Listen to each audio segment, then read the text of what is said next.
Hey, it's time to get started. A very warm welcome to everyone who is joining us for this 2022 WHODrug and Medra User Group Global Webcast. That is a mouthful. So my name is Sohei, and I will be your host for the next few hours, together with my colleague Hannah from Medra Msso. It's afternoon here, but I believe I should greet you with a good morning, Hannah. Good morning, Sohei. Good afternoon. Very happy to be here. Hello, everybody. My name is Hannah Eaton, and I am a training coordinator with the MSSO. And I am Sohei Yoon, and I work as a product manager here at UMC as part of the WHODrug product management team. And finally, I would like to introduce you to one more very important person here today. Her name is Sarah, and she's the magic hands in the back end, pressing all the buttons to ensure that this event runs smoothly. So please, if you can, give her a virtual round of applause. So it's great that so many of you were able to join. Thank you all. We can take a quick look at what we have in store for you today. This is the agenda for today's event. It will also be available as a handout, which you can download from the GoToWebinar control panel. Today, we are covering a variety of exciting topics with our users, Medra Msso, and of course, the UMC. So we'll start off with the Medra update, and then a presentation on WHODrug Global. And after a quick break, we will have a user presentation, a panel, about medical coding industry baselining of process metrics and tool capabilities, and followed by a short break. We will round off with an active interactive session where we invite all of you to participate in a discussion about upversioning and the approach your company has to upversioning Medra and WHODrug. And finally, Hannah and I will close the meeting, and you'll be able to sign off by 5 p.m. All right, to get started, I would like to draw everyone's attention to a couple points. As Sohei already mentioned, there are handouts for today's event for your viewing and download. After the session, you will also be able to download the slides from the user group meeting library. We are recording this session, and the recording will be available the day after the event. All attendees will be muted throughout the entirety of the session, so if you have a question, please use Slido. We're looking forward to interacting with you all as much as possible. If you've attended any previous UMC webcasts or webinars, you might have used Slido before, but for those who are new to Slido, Sohei will be walking you through it on the next slide.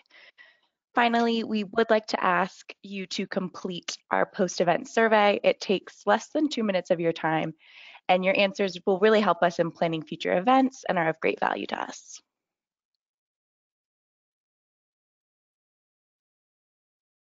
Great. So how can you access Slido? First, you can start by opening a web browser on your computer or your smartphone and head to slido.com. To enter our event, please use the code Global Webcast. Additionally, you can scan the QR code on the slide with your smartphone, and it will take you to the same place. When you access Slido, you will be asked to provide a name to access our event page. We are doing this so we get some personal touch to the interactions we'll be having with the questions and polls, but it's totally up to you. You can type in any name you like in there. It can be a nickname, but it will help us follow up with you if we didn't have time to get to your question, or if it was a really tricky question that we need to mull over. Yes, now we can head over to Slido so we can try it out together. I will wait for a bit for all of you to join me there. I will also need to sign myself in. Let's see if I can do this.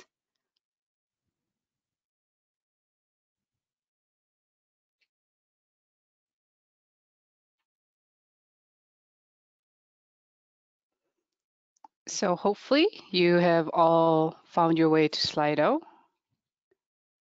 Let's now have some fun, and let's see if we can get this working. We'll kick off with a very easy question. Tell us which country you're joining us from. We'll wait a moment for the answers to come in.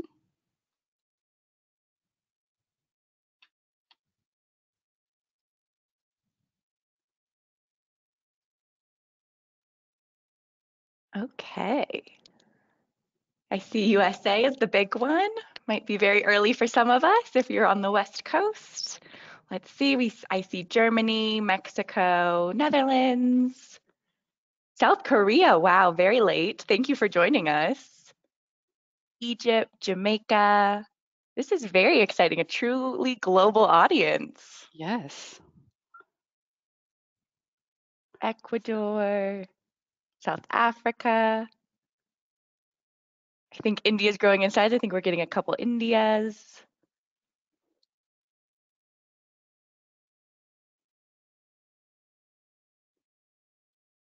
Montenegro, Bosnia. This is very exciting. I love seeing how many people are joining us from all over.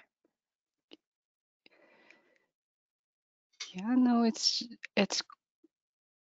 very flattering that we have such a global audience joining us here today. But across all these time zones, you guys have made the time to join us. We really appreciate it. Exactly. But now it seems like everybody has gotten their Slido fingers warmed up, so maybe we can see if we can start with our first presentation we have ready. Let's do it. And remember, keep your Slido fingers warm and send us lots of comments and questions for our presenters. Yes. Oh. All right, and with that, it is now time for our first presentation. I am delighted to welcome the Director of the Medra Maintenance and Support Services Organization, Mr. Patrick Revell, for his presentation, Medra Update. As the Director of the MSSO, Pat oversees the maintenance, distribution, and support of Medra for nearly 7,000 subscribing organizations in 130 countries. Pat has a background in computer science and has been with the MSSO since its inception in 1998 and has served as program manager since November 2003. Pat, welcome. You are good to take the stage, and I will ask the audience to remember to send your feedback and questions to Slido. Great. Well, thank you, Hannah, and very pleased to join the meeting and very pleased to see the number of people that are participating. So it's very heartwarming to see the effort that many of you have put into joining at such a strange time, I imagine, for you. So as Hannah mentioned, my name is Patrick Revell, Director of the Medra MSSO. As Hannah mentioned, I have a computer science background, but don't be too concerned. There are a lot of medically oriented people that surround me and make sure what we're doing is medically sound. So my goal is really just to provide a framework from which they can work. So I have a few topics I want to talk about in my presentation. The first is about new Medra translation. So it's a bit of exciting work, a lot of work that we're doing, some of which that we have recently released and others that will be releasing over the next few years. So a lot of work happening on the translation front, which I'll describe to you. Also want to talk about an important part of what we do, which is just communication to our users. And we've had a primary method for a long time with email. We've augmented that with some others. But I want to talk a bit about what we've done and what our plans are going forward relative to communication channels. Another important piece that we've been continually developing, which is Medra Interoperability, meaning connections to other terminologies to allow data to be converted easily from one to the other and to be properly maintained over time. And lastly, I'll sort of quiz some of your Medra or Medra services knowledge and really just trying to make sure you're aware of things that we provide to users and you can take advantage of for your own benefit, for your own work with Medra. So with that, let me go ahead and start with the translations. Hopefully you're aware that we recently released in May, and so just last month, the Latvian and Swedish translations of Medra. One of the key things that we do is not just to produce the translation, which is significant in of itself, roughly 80,000 terms that need to be translated, but we also provide it within the tools. So you'll see the screenshot there is from the web-based browser showing in this case, in homage to our Swedish colleagues, the Swedish translation of Medra. But you may also notice that the user interface of the tool is also in Swedish. So for each of the Medra supported languages, you can not only view the translation in the browser, but also the interface as well. So an important function, I think, that you can certainly take advantage of. One other point I'd make about the browser is you can view as much as 3 different translations at the same time. So I could choose, for instance, to show the Swedish translation, French translation, and English translation all at the same time. It would simply stack up the translations one on top of the other. So interesting, and I think a useful tool, particularly in the light of the translations as they become available. So switching to what our future work is going to be. So we're working right now on 7 different translations, and you see the list there. A lot of work that we're working with the regulatory authorities within these countries to ensure the translation is pragmatic and useful in the end, which is certainly key to what we're doing. We anticipate these will complete in by the end of 2022, but it's to be determined. There's a lot of things to be done, so that is certainly our goal, but we will see how it works. All of these are part of an initiative to produce Medra translations for all of the European economic area languages. And as you might expect, these things can be very useful in support of the medicine's product information, the summary of product characteristics, or the SMPC, certainly for labeling, and the package leaflet for both patients and consumers. So an important effort that's underway for the EEA language is to kind of complete all of them. Obviously, the list is longer than you see there, so this work will continue for a few years after 2022. We're also excited, I think, to be working on an Arabic translation that we look to complete by the end of 2022. Another important one, and it's, I think, nice to be able to reach out to users with a language that is in their native language, again, to support the use of Medra in as many languages as we possibly can. So we're working with the Saudi FDA for the review of that translation and the development of that translation. So look forward to that, hopefully by the end of this year.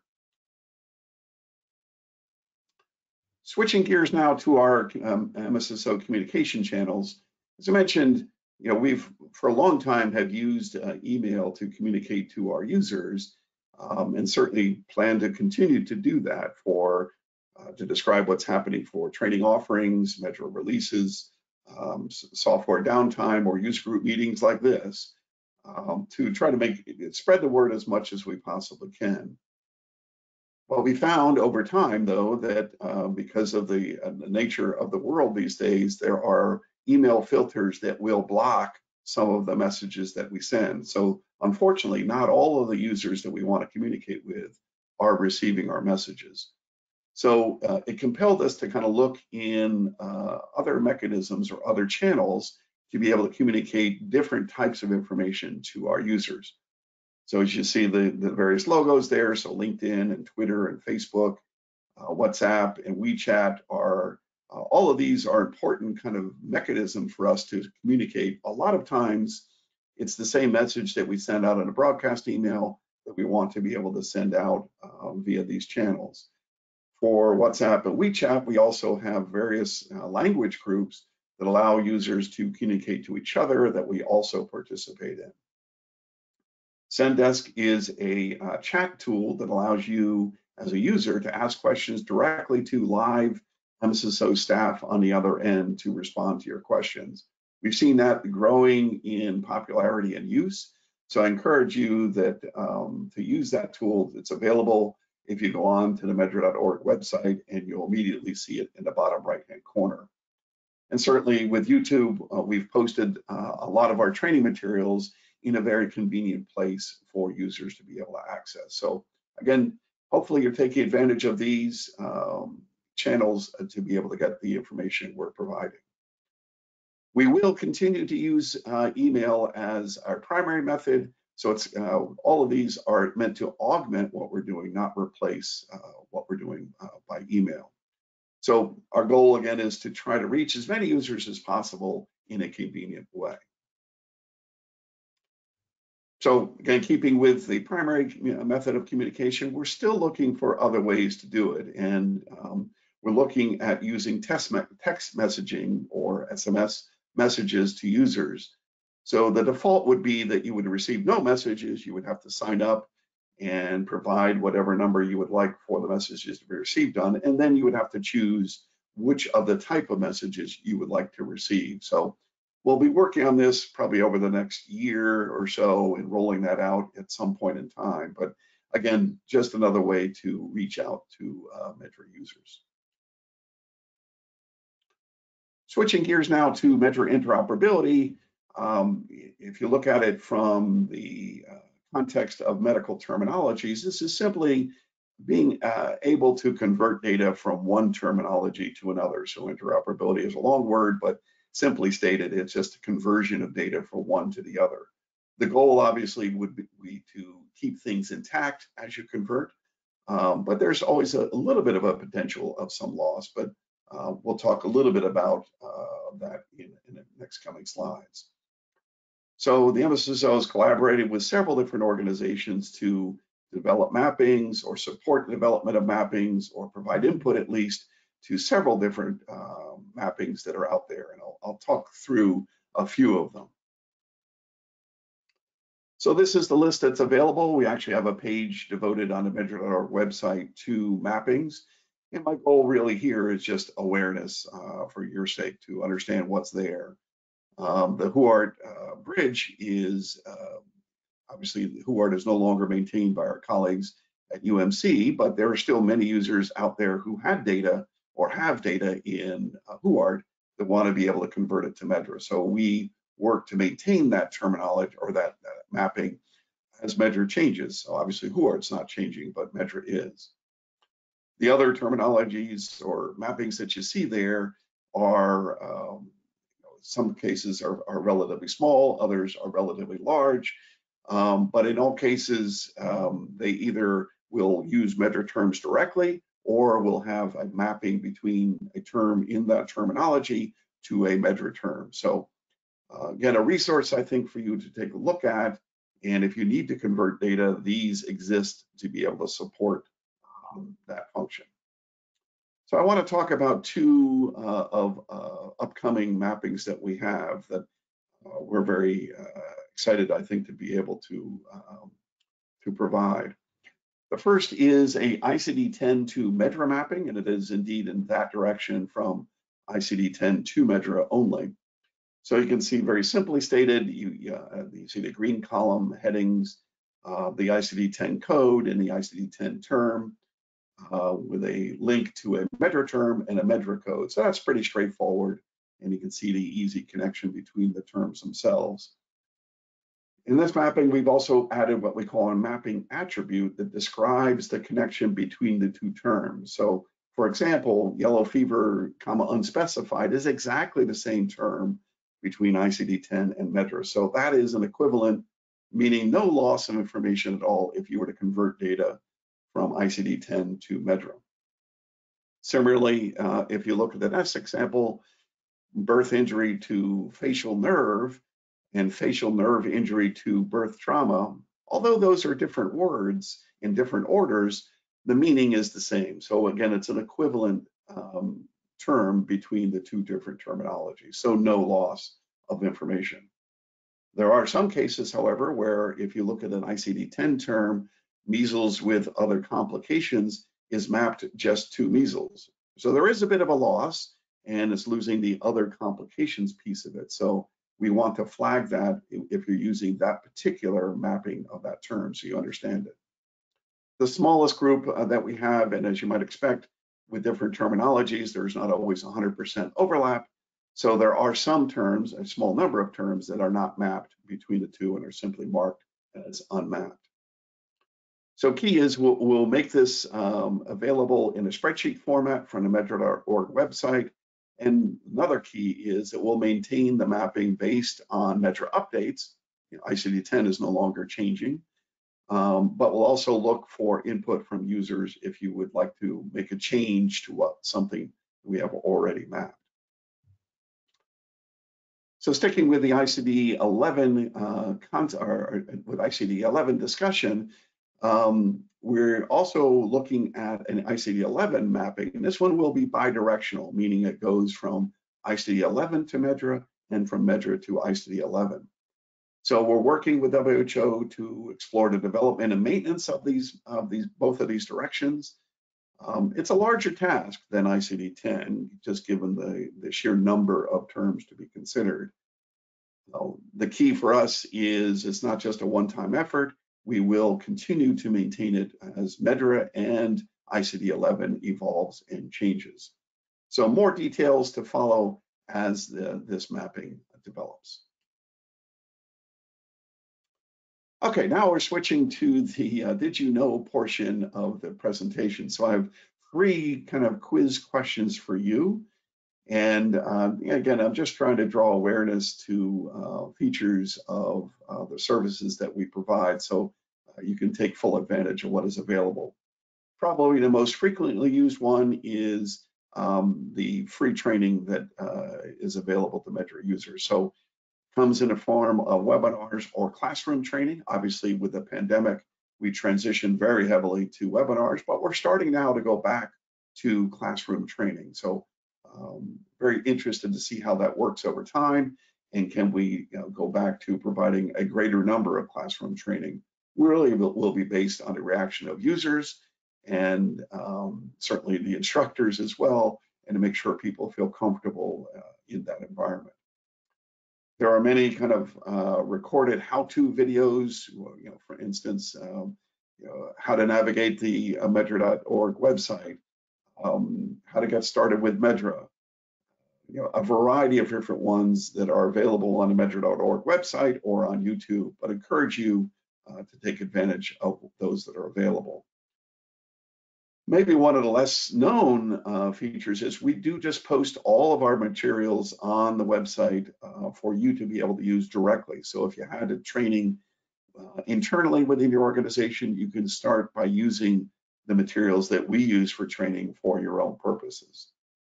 Lastly, when possible, we provide training in Chinese, English, French, German, Korean, Russian, and Spanish for users around the world. So those are both the recorded sessions as well as webinars and classroom training. So you can see in the registration process what options are available. Let me go to question number 2. Is the Msso provides a free web-based software tool called the Medra Version Analysis Tool, or MVAT. As we release Medra twice a year, the most common question is, oh, how does that impact my data? So everyone would want to know.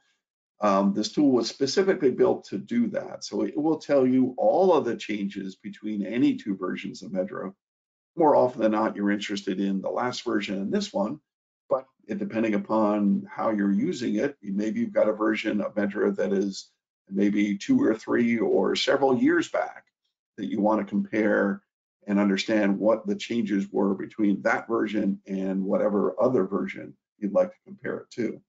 So it will tell you the terms that have been added, terms that have changed currency, in most cases being made non-current, or any sort of hierarchy changes that may impact certainly analysis. I would think more often than not, though, users are obviously not interested in the impacts of all changes to Medra, but want to focus on what are the 100 terms that I'm using, what happened to them in this latest release. So you can provide a list of terms, Medra terms, to the MVAT tool, and it will in turn tell you what the impact was to those specific terms. So really encourage you to take advantage of this tool, and there are certainly videos available that will support that, and we've actually provided other training sessions specifically focused on MVAT. So again, another resource for you to consider. So my third and final did you know relates to concept descriptions. Now the irony in the Medra acronym is one of the D's in Medra stands for dictionary, and ironically we do not have definitions within Medra, but we do have what we call concept descriptions. So a concept description is describing how a concept is interpreted, used, and classified within Medra. So it's not a definition, but it gives you a sense of how Medra uses a particular term consistently throughout Medra, so you understand how it is used. So we try to synchronize these concept descriptions with regulatory authorities around the world. Very difficult thing to do. As a result, these concept descriptions take a while to produce, but are still, I think, an important resource available for you. These are available within the Msso's browsers. And let me give you just a screenshot in the next slide of what that looks like. So in this case, I'm showing the Medra web-based browser, and at the very top, there's a button for the Medra concept descriptions, which in turn opens a window showing the various descriptions, and you can then scroll that screen or simply click on a letter to get to the area that you care about. So again, with that, these are just resources I want to make you aware of, and certainly hope they're useful to you.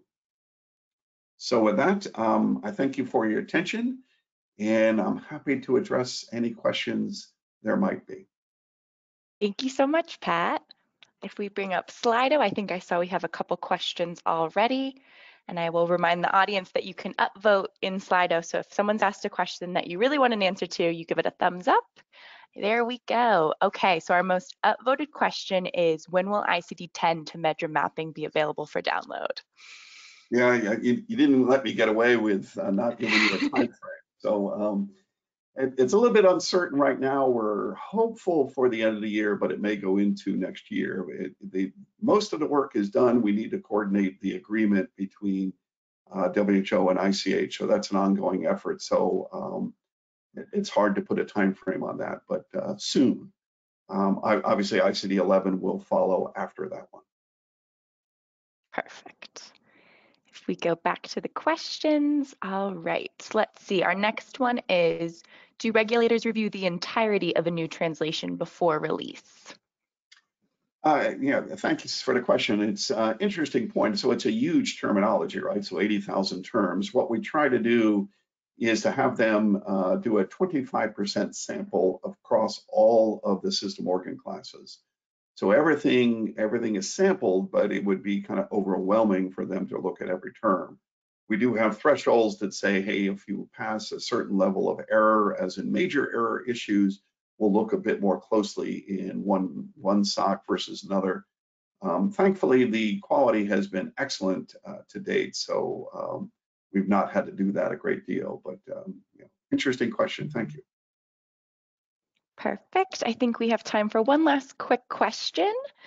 Let's see, can we upload higher level terms for MVAT analysis? If not, are there plans to create that functionality?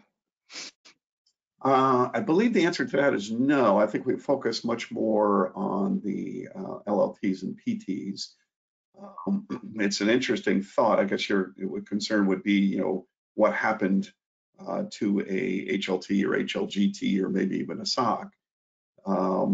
Because what they do have the possibility, unlike PTs or LLTs, to be merged and essentially go away with somebody else or with some other terms. So it's something I think we'll look at and consider. So an interesting question, but thank you for that. Perfect.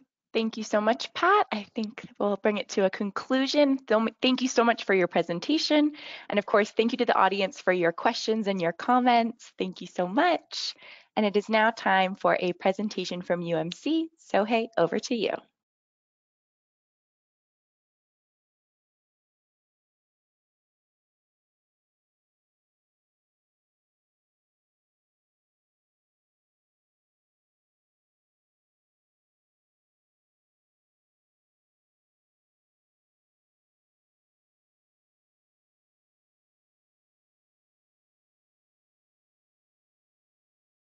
So, hey, I believe you're still on mute.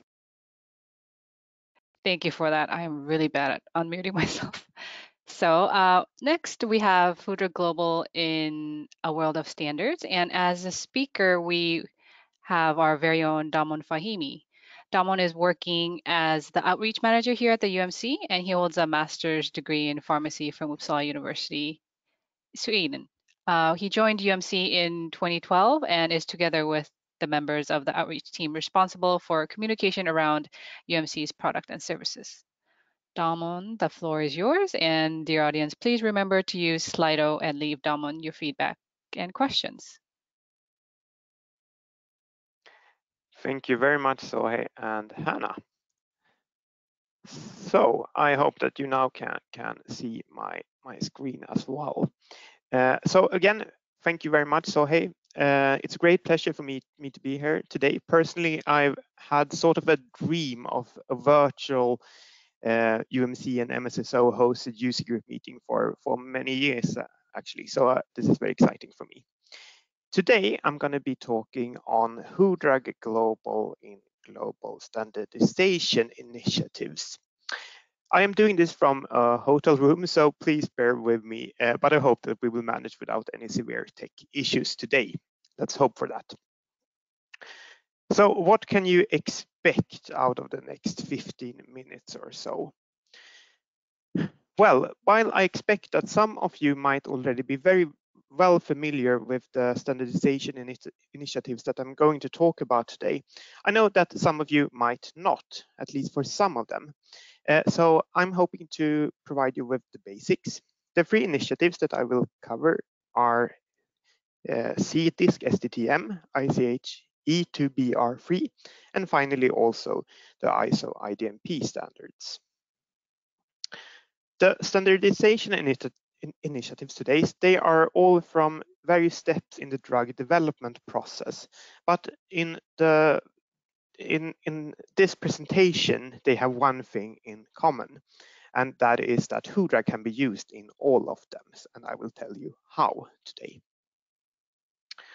A lot of the updates and developments we do when it comes to WHODrug Global are springing from the evolution of these initiatives. So you will also get to learn about new and upcoming things in WHODrug Global related to these standards. So I hope that I will be able to fulfill this within the next 12 to 15 minutes or so. So with that, let's make a kickstart and talk about CDISC and Sdtm. Clinical Data Interchange Standards Consortium is a global organization that are aiming to provide foundational frameworks supporting clinical and non-clinical research processes. The frameworks are currently required for data submissions in both the US FDA, to both the US FDA as well as the Japanese PMDA. Quite recently, the Chinese NMPA also released a guideline for clinical trials in which they actually talk about CDISC standards specifically. CDISC has quite a few foundational standardization initiatives, essentially covering all phases of both clinical and non-clinical trials. The one we will focus on today is Sdtm, the study data tabulation model, which is used to organize information from clinical trials, Sdtm. So now you might wonder, how does WHODrug Global fit in Sdtm? Well, WHODrug Global is used in the CM, that is concomitant medication domain, to code medications, concomitant ones, of course. So the table on this slide is based on the latest version of the Sdtm implementation guide as provided by CDISC. And here you can see that there are three key data points within the CM domain in the CDISC Sdtm that can be directly derived from WHODrug Global. Those are the generic, the standardized drug name. That should go to Cmde code, the variable, the ATC code from WHODrug Global, could feed to CM class code, and the ATC text could then feed to CM class. So a bit about one of the reasons why I wanted to talk about this today is that there has been some quite recent developments here. So UMC has for a long time been providing WHODrug Global in Latin characters, but it has not been actually possible to derive the output required for Sdtm in any non-Latin character-based language. But if you know your WHODrug Global, which I know that many of you do very, very well, you know that we released a Chinese language version of WHODrug Global Chinese, just a few years ago. And one really important user need that we saw among the users that wanted us to develop WHODrug Global Chinese was the one to be able to generate Sdtm-friendly exports based on WHODrug Global, but with Chinese characters whenever applicable. And this is also kind of going hand in hand with the specification, the clinical trial guidelines that came from NMPA a few years ago, in which they are saying that they expect information in Chinese language, which is also applicable for example, the generic name from WHODrug Global. So this is actually exactly what you can do today. So if you want your Latin character-based output, then you can use the standard version of WHODrug Global. But if you were to need a Chinese character-friendly output, again, to the extent possible, because not everything can be translated, then you can use WHODrug Global Chinese. So with that, we are kind of leaving the field now of clinical trials and the coding of concomitant medication to another standardization initiative, aiming to provide a framework for exchanging ICSRs. And this is, of course, ICH E2BR3. So this is used for electronical transmissions of ICSRs. This is being rolled out as a next step of an older version of ICH E2B, namely R2. So basically all states within the ICH network should eventually be using R3 to exchange information about ICSRs. But R3 is actually a very hot topic just this summer, I would say, because EMA, they are starting to require R3 to be used from the end of June as of this year, 2022. And also the Chinese NMPA are doing the very same from also this summer, actually. So what's the connection here? Well, of course, we need to look at drug information also in R3 standards and in the exchange of ICSRs. And we will shortly talk more about the ISO identification of medicinal products, IDMP. But already now I want to say that R3 and IDMP, they go hand in hand, and that's per design. In the old format, the R2, the way drug information was shared was all about free text. So a drug name or a name of an active substance or ingredient. In R3, we have a more refined support for dealing with machine readable drug identifiers. And that's what's being developed with IDMP, as we will soon talk about. So as long as there are no formalized and global IDMP identifiers available, which there isn't, identifiers from WHODrug Global can be used as proxies, sort of. And as soon as we have the real IDMP identifiers that have been globally accepted, we will make sure that they are available in WHODrug Global via some sort of extension. So when we developed WHODrug Global Chinese, we had R3 in mind. So R3 submissions are also examples of a use case of WHODrug Global Chinese. But in addition, we have also worked with regulators in both Korea as well as Mexico related to their R3 implementation and to provide our support. So I'm going to talk about that. So for Korea, we have, as a result of a very successful, I would say, collaboration with the MFDS in Korea, the regulator, we have developed a mapping between WHODrug global and local Korean drug identifiers, as defined per the local Korean R3 implementation plan. So this mapping is actually available right now. It was released in 2021 and is named WHODrug Link Korea and can today be accessed as an add-on to WHODrug Global. The second example is actually an ongoing collaboration with the Mexican regulator, COFEPRIS. COFEPRIS has recently expressed their support for the use of WHODrug Global for standardization of medicinal product information on ICSRs coming from pharmaceutical organizations. So COFEPRIS wants pharmaceutical organizations submitting ICSRs to use a UMC developed and hosted platform for reporting to submit their reports to COFEPRIS.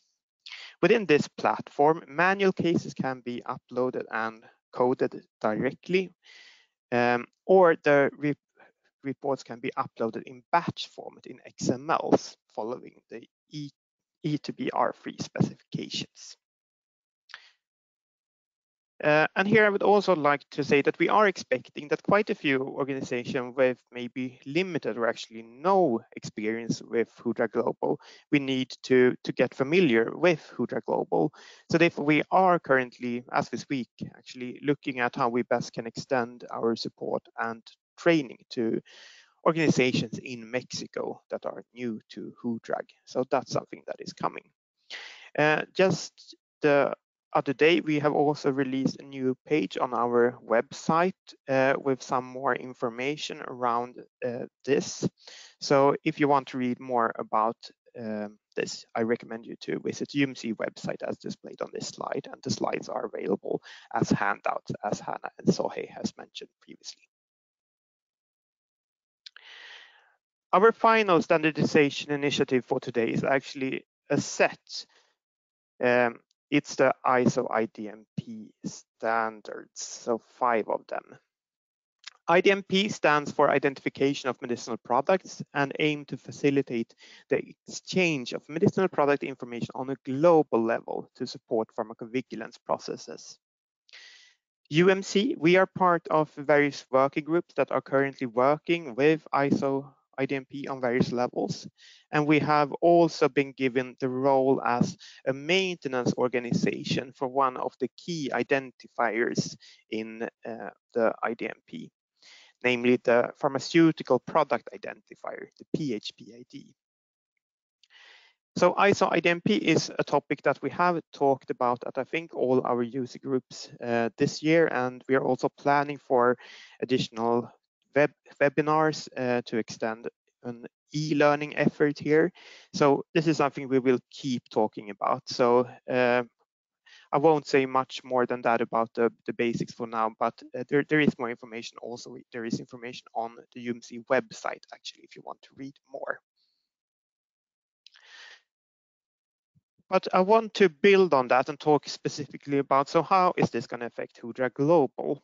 So with the implementation of Idmp going on in the entire world today, UMC is also planning for how we can extend WHODrug Global with both the PHPID and also the Global Substance ID, the GSID as it's referred to. So that's what we are looking at right now. The information elements for these identifiers, they are already kind of available within the WHODrug C format or C3 format, I should say. So they are defined similarly, but not identically to how they are described in Idmp. So there will have to be small fine tunings for us there, but we have essentially the information we need. We just need to find a new way of presenting it and showing the IDs themselves. So the goal of this, of our Idmp extension of WHODrug Global, is to ensure availability of IDMP identifiers and at the same time preserve the value of WHODrug Global as a pragmatic and coding friendly to be able to deal with free text information coming in clinical trials and in post-marketing safety. So UMC is now working on the process for the PHP-ID generation together with regulators and a vast network of experts globally, which we are part of. In parallel, we are also talking with various stakeholders, for example, WHODrug users, vendors, and regulators around the needs. So the plan is to have some sort of a prototype available with WHODrug extended with IDMP in the beginning of 2023 already. And this is something that we will, of course, will share more information on when that becomes available. So keep your eyes open. So with that, we have reached the end of my little talk today. I hope that I have been able to convey how we are actively working with standardization initiatives around the world to ensure that WHODrug is meeting the needs, not only from a WHODrug user perspective, but also with all possible stakeholders in mind. For example, the regulators and the organizations that are actually driving these initiatives.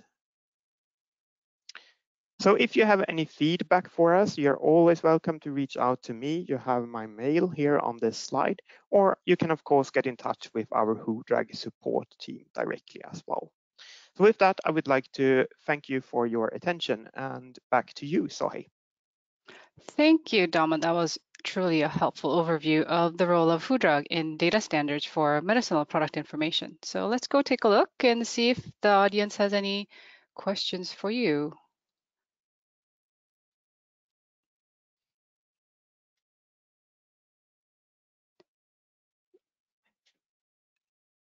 Yes, so we have the first question. Is CMDE code the same as the preferred salt name? That's an excellent question and very specific such question. To my understanding, there is very little documentation on preferred salt versus preferred base names and CMD code. And I know we've had this question up for many user group meetings as well. So I think that there are various conventions in place and there are not any regulatory documentation on this topic at least. So it could be preferred salt, it could also be the preferred base. Great, thank you for your answer. And we'll maybe have time for one or two more questions. Will there be an additional service charge to access PHP-ID and global substance ID data? That's also a very good question and has to do with the extension I was talking about. So we are not currently looking at like an additional license fee for the WHODrug global version extended with IDMP identifiers. As we see, that's a foundational service that we should be providing actually. What we are looking at though, since I said that we are actually assigned as the PHP-ID maintenance organization, so we are also the ones that will be working with assigning these IDs.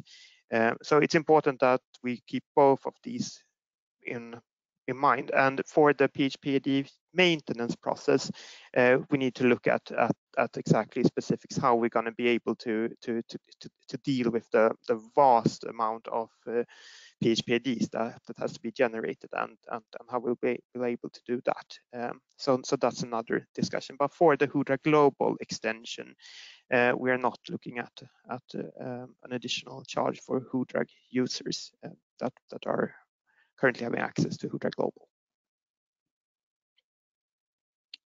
Thank you, and we'll squeeze in one more question. Is there a timeline for Mexico's request for using WHODrug? Also a great question. So COFEPRIS, they made this announcement in May, so just last month actually. So we are currently having in-depth discussions with them around this. What I can say is that the coding functionality within this reporting platform is already available, and that platform, per the statement from COFEPRIS, is the only platform that is to be used. So that's, I think, what I can say at this point, that platform is to be used and WHODrug coding is available there. And then there are not any mentions of specific dates for requirements to my understanding at this time.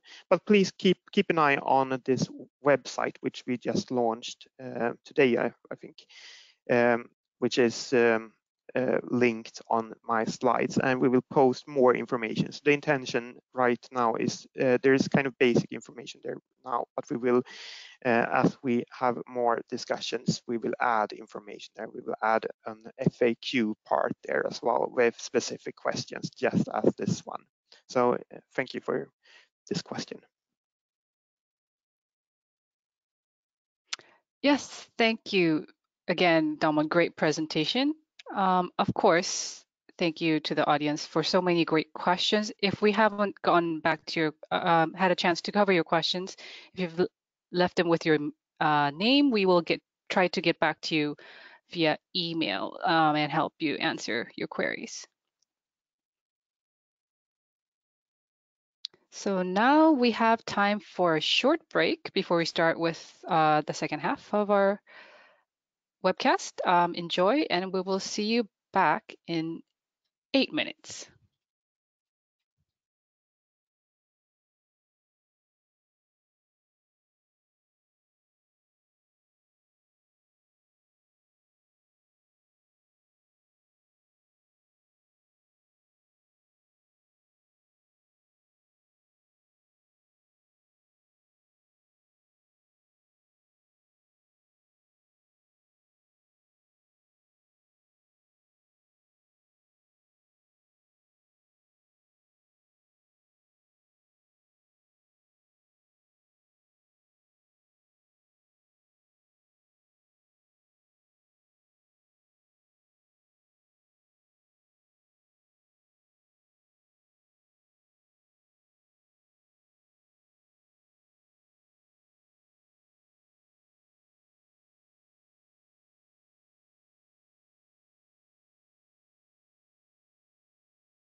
All right, welcome back from the break, everyone.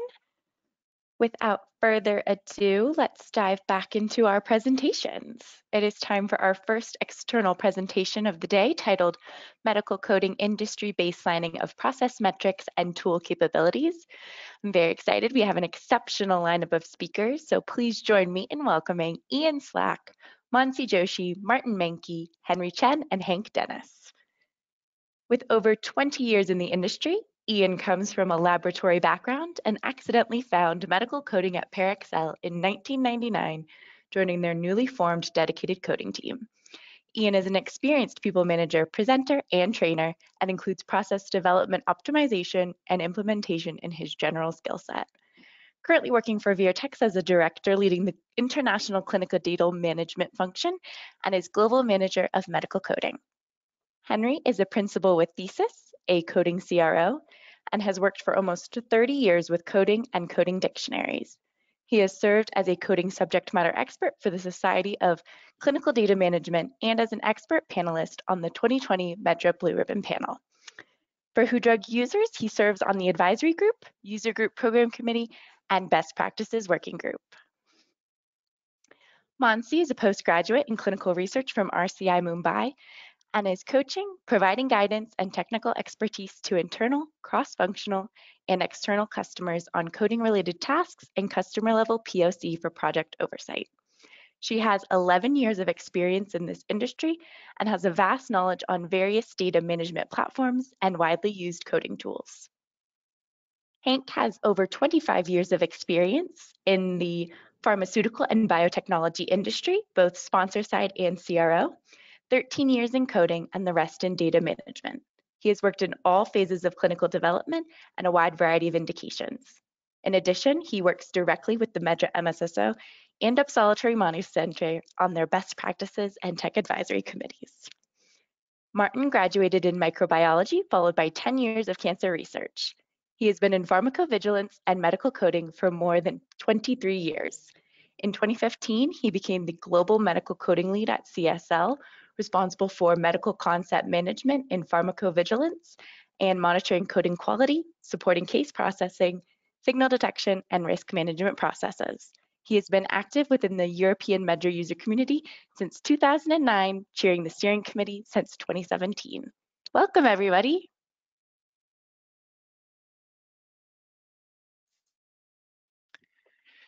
Thank you very much for that lovely introduction. Okay. All right, so I just want to say good afternoon, good morning, good evening, wherever you are. Thank you very much for joining today. And as you can see, we've got a panel of superstars here in front of us with over 100 years of experience between us. So thanks very much, guys, for being involved in this. But I also want to say that this is a presentation, and this is a collaboration between many people who I need to thank, the UMC, MSSO, and the EU Industry Medra User Group Steering Committee. So thanks very much to many people that have been involved, including our survey respondents as well. Okay. So without further ado, I'm going to go right into this. We do have a Slido open for this presentation, and the Slido is really more of some feedback that we'd like to get from you regarding areas of interest as we go through the presentation. Which areas would you be particularly interested in terms of developing, improving? What is most interesting to you, so that we can use that information for setting up future webinars and presentations, and potentially for future surveys. So any feedback that you'd like to give us, any specific areas of interest as we go through this presentation, please enter that into Slido, and we will look at that at the end. So out there in the industry, there's lots of information in the clinical field, in data management, in a clinical trial space, on cycle times, metrics, and really nothing out there that was usable really for the medical coding areas. So we wanted to fill that gap and try and create some sort of baseline, some benchmarking on the metrics, so that we could use that to look at how we could find future develop technology and process, identifies areas in which we could become more efficient in our workings, and to support ourselves, support all the organisations across the industry. And so we developed this survey. These next couple of slides are just really to set the scene and to provide some context to those of you who have not seen the survey or have any sort of awareness of it. There's lots of things, as you know, regarding the medical coding space that we could have concentrated on. And as we started putting the survey together, it took us by surprise, really, all of the different details that we could have asked questions about. So we decided to focus on some key areas, some core areas. Technology, specifically on tools and browsers, metrics, and how we use our technology, specifically the quality of the work that we do and the metrics around that, and also how you see yourselves, how you benchmark yourselves as a company, but also how do we see ourselves as an industry, where can we improve on. So the survey itself was we wanted to not double count information that we received, and so a step was made to really look at having a single respondent from each organization, ideally for the clinical space particularly, or the pharmacovigilance space, or both if your coding systems and your processes were applicable to both areas. So we wanted to reduce the potential duplication of results and cloudy judgments that we might receive, and so we asked industry to respond, to gather together in your particular organizations and identify a single person who would respond on your behalf. We wanted to also utilize the resources on hand from the UMC and MSSO, and by doing that we needed to ensure that the survey was open to all of the industry, not just the clinical and pharmacovigilance respondents, but also to also seek any feedback from regulatory vendors and academia, although we were aware that the focus was really on the clinical and pharmacovigilance types of question responses we would receive. So the outcome of this was, it looks like it's only a small number of respondents, and we expected maybe slightly more, but between November and January, we received 28 responses from unique organizations. But those 28 responses actually represent quite a big number of coding people in our different organizations, and they're from everything ranging from small biotechs right through to large CROs and large pharma organizations. So we shouldn't underestimate the value of the responses. However, there was certain elements where we didn't feel that it was significant to actually publish in this presentation some of the results that we received. So we're not going to be going through every single question. We're only going to concentrate on the things which we feel are of value to you. And the other point here is that we didn't want to identify any individuals who responded or any organizations, so this is completely anonymous. So onto the first slide on the survey results, and I hope you find all of this really interesting. The first slide here just talks about really where the respondents came from, what type of organization they belong to, and which area of medical coding they belong to. So as you can see from this slide, we did get a really broad brush of different locations. When it says global there, what that actually means is that there is more than one office in the organization that responded. So there may be a US office and a UK office or an Indian office, and they would count themselves as a global organization. So they were responding on behalf of their global organization. And where it says North America, it's solely in North America, or solely in Asia, solely in Europe, etc. And you can see there's a decent spread as well of the different types of organization and also the different types of coding. So again, we've got clinical studies, the clinical databases, and the clinical coding, pharmacovigilance, and also a good significant amount of respondents who perform their coding in both for both clinical and pharmacovigilance in the same coding system, etc. So really good spread. This particular response here regarding ATC selection, I think it's a good way of almost baselining some of the following results and data that I'm going to present to you. And really this type of coding means we considered whether this was going to be information which would affect other responses. For example, would it take longer to do a targeted ATC coding in addition to the regular drug coding? Would it impact quality when you review that coding or not? And actually, the responses that we got back didn't really give us any significant differences in our metrics and values. But as you can see there, we do have the majority of respondents do select ATC code, but there's still a significant number of organizations that do not select ATC code in their WHODrug coding. And now I'm going to bring the panel in now.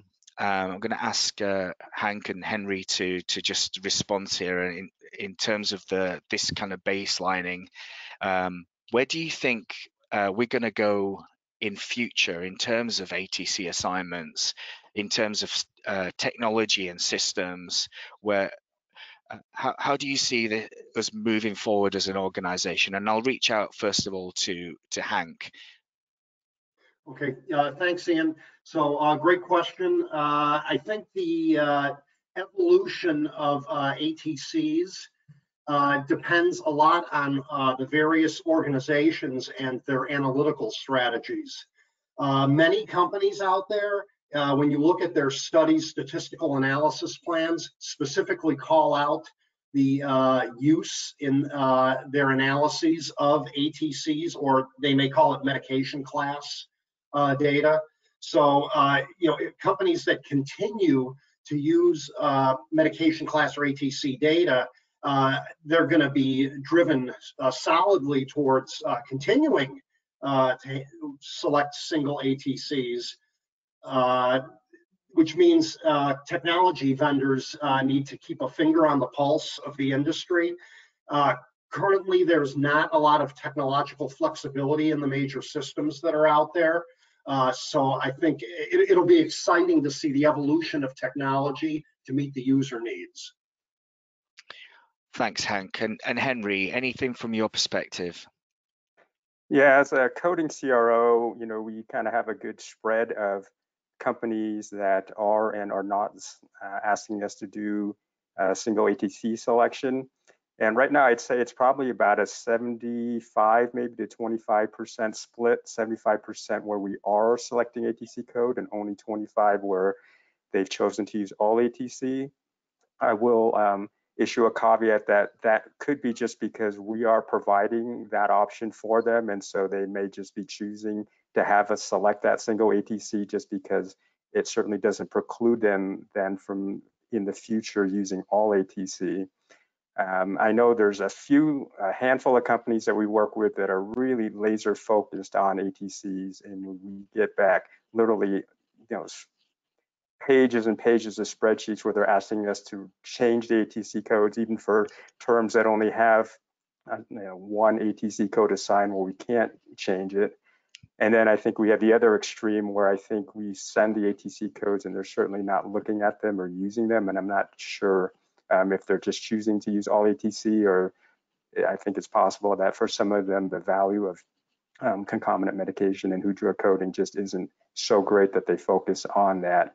But I do think that the trend that we're seeing slightly more, and not with great inertia, is that there are more and more of our clients who are choosing to go with all ATC options and certainly seeing the benefit of that.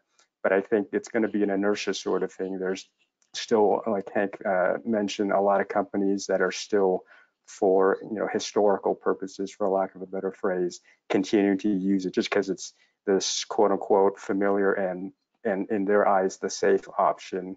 Although you can certainly make a greater argument that all ATC is safer because it covers all of your your instances of analysis. Thanks, Henry. Yeah, some good points there, and I think you're right that there is a lot of organizations out there have their own thoughts and processes around it. We could have an entire webinar all around ATC selection and whether or not it's the right thing to do or not.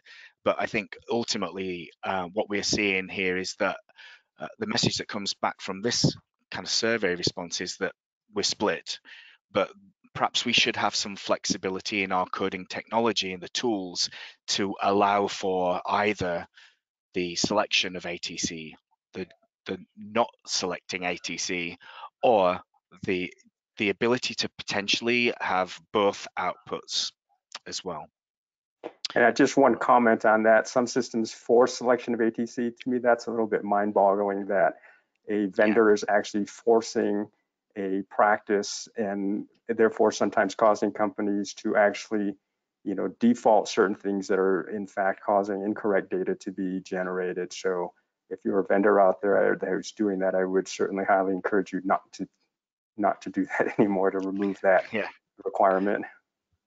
Yeah, and as we know, every click on that mouse or on that keyboard is extra time that we're taking to do something. And if there's no value added, then why do we have to do it? All right.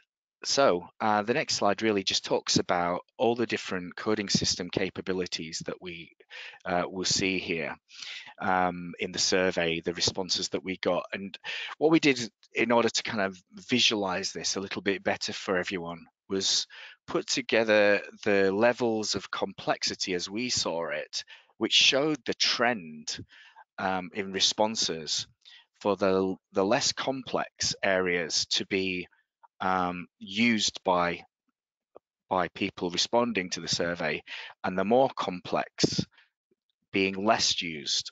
And perhaps here what we can see is that the capabilities, if you look at the blue bars versus the red bars, blue bars represent Medra coding capabilities, and the red ones are for WHODrug. We can see a trend across the board here that the capabilities are used more, the complexity of capabilities used more for Medra versus WHODrug. And I think the question I'd like to just ask the panel here, and perhaps I can just bring Martin in on this. Why do you think the system capabilities are not used as much for WHODrug coding, and are the more complex system capabilities not really of interest to the industry, or do you think they're just not supported? Well, to talk about WHODrug, I'm pharmacovigilance mainly. I have worked also in clinical, but when you remember what Damon just earlier said, for WHODrug, there is in pharmacovigilance not the need actually as there is in clinical, which is currently very acutely being on the change, because there are authorities who are putting in WHODrug as requirements. But historically, you needed the data elements, and WHODrug was there to provide it, but you were not asked to use WHODrug per se. So it was not spelled out. So WHODrug was a tool to help you with, but Medra, on the contrary, was really fixed as the thing to be used, the standard. So there was no way around it. And that may be one of the reasons. So it may be pharmacovigilance not really putting such an effort on WHODrug coding from the technology point, and actually also potentially for the mindset and what they require. They're interested in an adverse event pair with their drug, and their drug is the company dictionary. and not WHODrug. WHODrug is only concomitant medications, and I say only in kind of quotation marks, because you may need those data for important analyses, but this is not so much in their focus potentially. Thanks, Martin. And I think just an extra point on this is the survey questions were asking really which capabilities are actually being used, not what capabilities are available here. So there may be some capabilities in systems that are just not being used by organizations. Maybe they don't see a value in using them, or maybe they are just don't feel that that there is an importance in using those things, or they're not as advanced enough yet for their particular procedures. Okay, so next slide is really about the coding system browser usage, and you can see this chart here. If you can see my mouse, there's a little shaded blue box around these last four, and this is where we outside of the coding system are using browsers. On the left hand side, just this left hand side one, that's when the code assignment and all searches are being used within the coding system. So what we're actually seeing from this is only 21% of Medra usage or 26% of WHODrug don't use a separate browser or search to support their code assignment. And in the majority of cases, separate browsers are used to varying extents rather than just the inbuilt coding system browser. So that tells me that the coding system you're using doesn't meet the needs fully of being able to browse and reference for coding assignment. And so I'm wondering I'll ask the panel here now, I'll ask Hank and Martin, really, why don't vendors utilize the things like the links to Medra web-based browser or Insight, which are wonderful tools, and why wouldn't you use them outside? If they can be used as links within a coding system, why aren't the vendors actually doing this? And the second part of that question is, if they are available, should vendors be actually looking to integrate moving forward? So maybe I'll ask that to Hank first of all. Okay, thanks, Ian.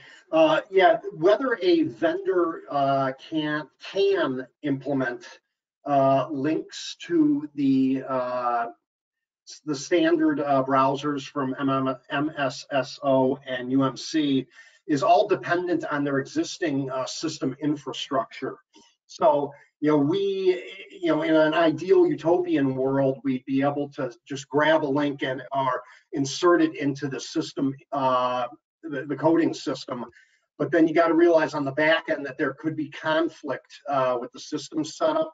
And that's oftentimes why vendors don't do it. Vendors out there, most of them are well aware that the majority of their users do not use the inherent browsers within their systems, because they're not as good as the industry standards from the MSSO and the UMC.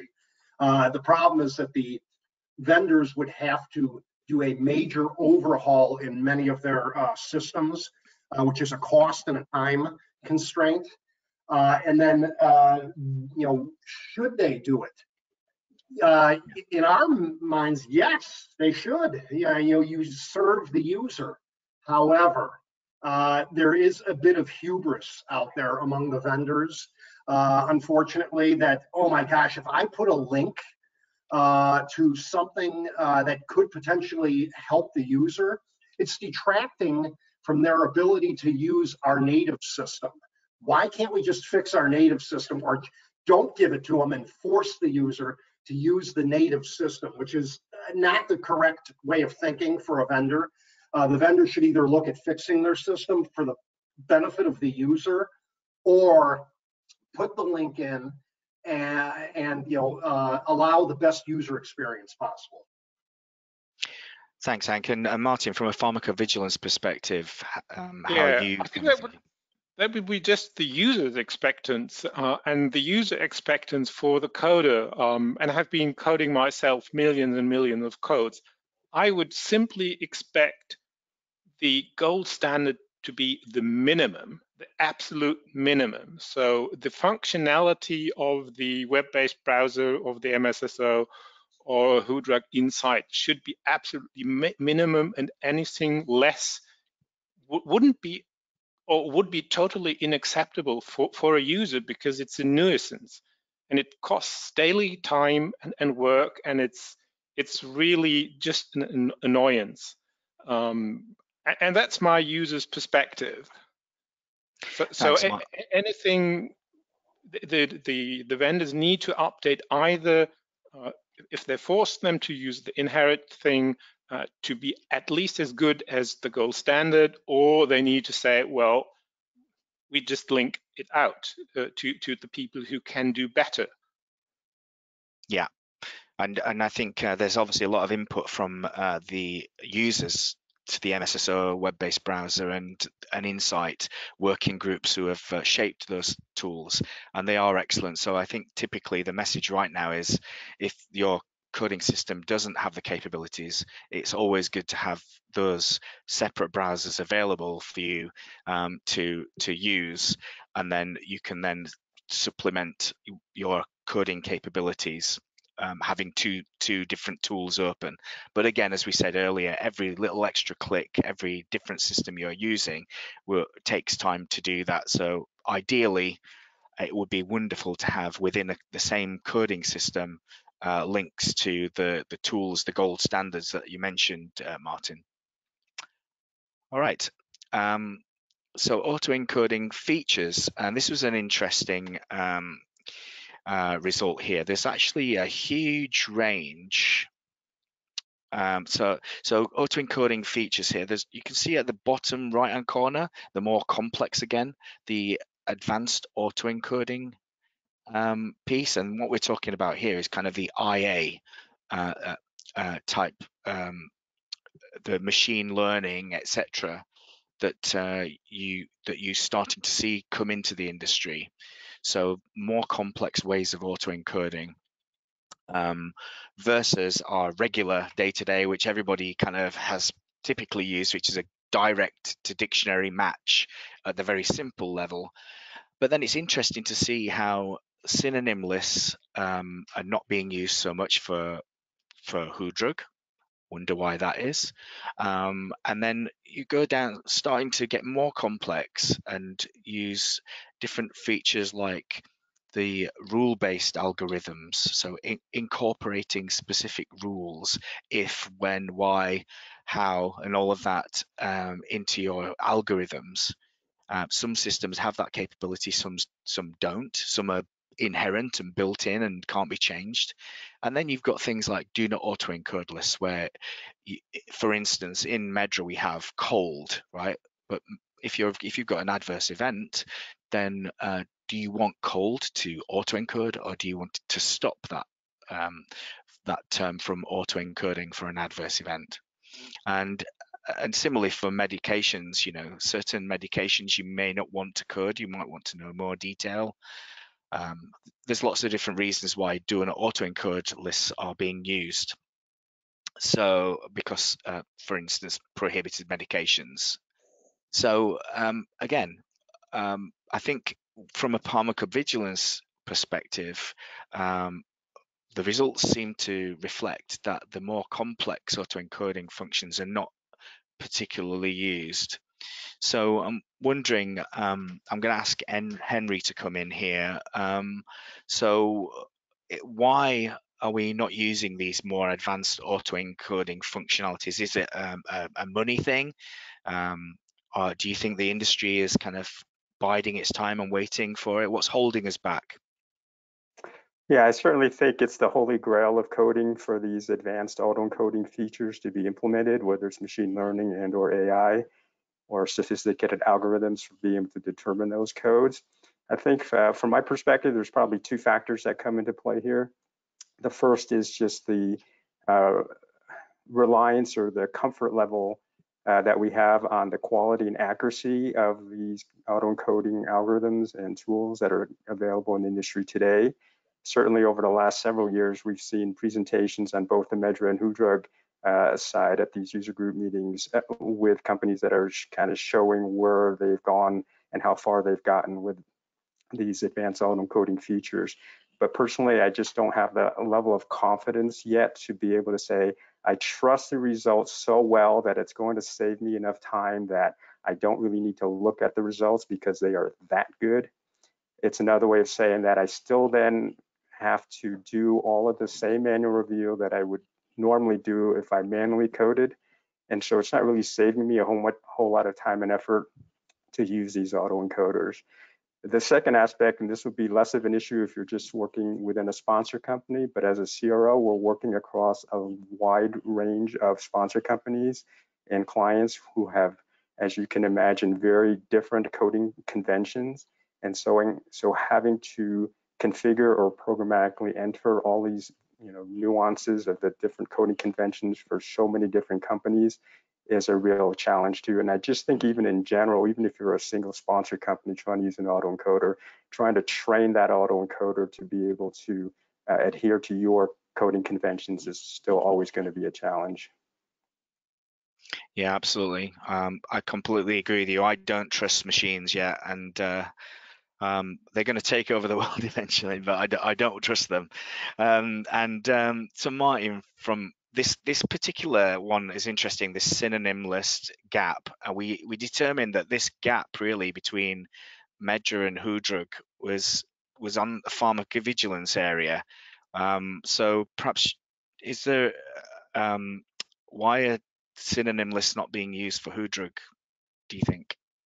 I think it's the need to maintain it, really, together with actually the set of mind that WHODrug coding in pharmacovigilance, as we said earlier, is potentially not seen, at least in the past, as important as the AE, the Medra coding. So that's potentially what it is, and WHODrug is more complex. So the synonym list is not it, really.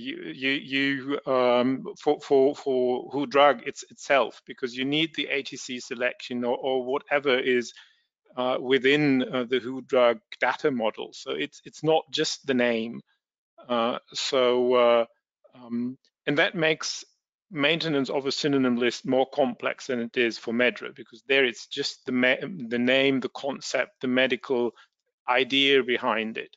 So there you have relatively clear rules concerning communication of that, and WHODrug is different. But another point I also find very interesting in actually the stop lists, the do not autocode list, because actually this would be a perfect complementation of the coding to direct dictionary matches and the synonym lists, which are used. So why are those not used? Are they not available? Because they're so important, because you always dependent on your products. You recognize that you have miscodings, sometimes autocodes, that really, because of the nature of Medra, I always give the example of breakthrough bleeding. Breakthrough bleeding, our company is in hemophilia. And a hemophilic young male would report breakthrough bleeding if therapy is not working, or if they have a bleeding despite of being treated. But if you go into Medra, it's actually a female cycle thing. And it's a one-to-one match. So it's product specific. Even being a one-to-one match, it would be absolutely wrong coded, because it's not the medical concept that the reporter is reporting in the relationship to the product. And there are many more of these examples possible. And you would want to really stop people from using it, because they type it and the system then code it, and they actively have to recode them. And that really frequently gets lost. And I then, in the end, see it in my review and have a case correction then being initiated. Yeah, I think that the do not autoencode results were puzzling to me in this survey. I felt like it was more prevalent in the industry than it's actually represented here, because of the reasons of things you don't want to autoencode so that they can be instantly visible for you either to query for more information about, or that really you don't want to see that data. So it's interesting that it was so low. And the other point I want to make really around synonym lists and WHODrug synonym lists. Typically with WHODrug synonym lists, you would have the actual verbatim reported drug, and you would also combine that with context items like the route of administration and the indication. And typically some systems will take into account those extra context items. So you end up with a huge synonym list, which will be really difficult to maintain, especially during dictionary upversioning processes. So perhaps some organizations have chosen not to have WHODrug synonym lists for that particular reason, just the maintenance side of things. So moving on then to the next one, which is around autoencoding hit rates. So we had kind of a huge range really of autoencoding hit rates for Medra. Some reported as low as 25% and some as high as 95%, and with WHODrug a 10 to 95% range. I guess it's because different companies use different approaches, and I think when we looked at the data in more detail, it looked like the larger organizations had higher rates of hit rates, I guess because of the volume of data, potentially the sophisticated coding systems that they may have access to. And I think the other factors that might come in here are where you have specific therapeutic areas where if you're concentrating on a single therapeutic area, you get a lot of repeat terminology for that therapeutic area, and therefore your tool will learn and then it will increase its hit rate. So I also want to make a note here that less than 50% of organizations didn't really know the metric of autoencoding hit rate. And I find that, maybe this is a real area where we need to look at in terms of being able to easily identify that that metric. The people who didn't provide a response of their metric here seem to they just didn't have a system which was able to calculate those metrics, but everybody seemed to be interested in collecting it. So maybe that's a message out there. So a question now to the panel. I'm going to bring Mansi in for the first time here now. So in terms of how do we determine or quality assess the autoencoding here? What does it mean to you as a, within your CRO organization around the autoencoding? How important is it to you to have this metric? Thanks, Ian. I think it's very important to have autoencoding hit rates present within the system of coding itself, to know that, because that is basically that derives and that helps us to understand the resourcing part of it. Another reason that why would we want this matrix to be able to calculate is, to understand where is the industry going forward. So I think the major reason that why we would want such kind of matrix to be populating within the coding systems, it would give us a fair idea, and practically we'll be able to change or plan the resourcing as and when there are updates to the study. So that would be less cost to the sponsor as well. Yeah, so I think that drives a lot of things, as you said, in terms of your processing rates, how long you're expecting to spend on a certain area or a certain study based on your algorithms and autoencoding rates. So it is important to collect that wherever possible.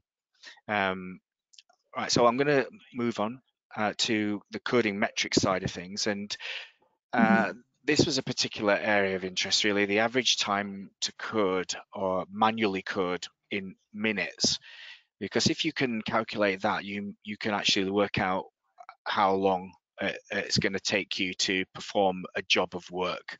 And the variation in results here is between 1 and 10 minutes per code, with an average of 3 to 4 minutes per code. So I think typically, if you were to put your finger in the air and guess, most of us would say it will take 3 minutes per code. But as you can see on that next line there, most people were just estimating the metric. They didn't really have a way of calculating it. Coding systems don't support how you do this, and everyone sort of works on a gut feeling of how long it takes to do things. And you can see there that most of the non-responders, again, were unable to derive that time to code for technical reasons. Maybe it's not possible. Maybe it is. Who knows? But that's one thing that we felt was a challenge for everybody.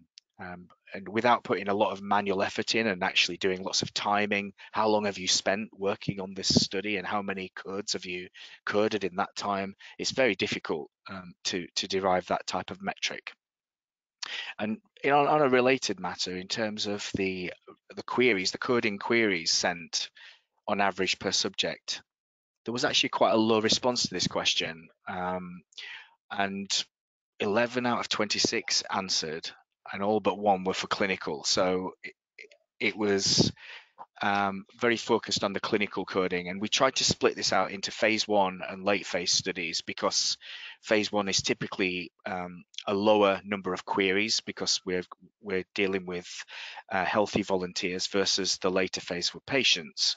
So it would be expected to have a lot more queries for dirtier data in the late phase, and that proved to be correct. So I think the coding queries piece it's a useful marker to identify, first of all, the quality of coding from sites. So identifying a metric or being able to easily identify a number of coding queries at a touch of a button on screen would be fantastic. You can maybe identify where your CRF completion guidelines are failing. Perhaps coders are being maybe overcautious, so there's a quality issue in terms of your coders. They're raising too many queries, and why? So I'm going to bring Mansi back in here now in terms of the resourcing side, because you're a resourcing manager for IQVIA and looking at oversight there. Do you think that coding these specific metrics are useful to plan your resources, and how accurate are your particular projections of when we look at this type of metric? Thanks, Ian. So I think, what I understand is we are basically moving towards unit-based pricing thing. So what's happening now in the industry is each term, it depends on, like, for example, we during the startup of a study, what is being looked into is, which phase of the study that we are looking at. Then it depends on number of subjects that would be enrolled for that particular study and the number of forms that we are expecting to code. So we have various studies wherein, like, only 2 forms we are coding depending on the need of the sponsor. However, for certain studies, even if it's a phase 1 study, we are coding 10 forms. So that will ultimately decide the number of codes that would be assigned, or the terms that would be coded, and that is directly equivalent to the number of FTs, which stands for first time equivalence, that would be required. Just a random example to give, for example, let's say it was decided upon that for 50 codes 1 FT would be required, but when the study actually started, we saw that we are receiving 100 codes per month. So then that would automatically give us a hint that we'll be requiring 2 FTs going forward. So basically what happens is that this matrix and the FT is how that is derived is basically from the coding matrix.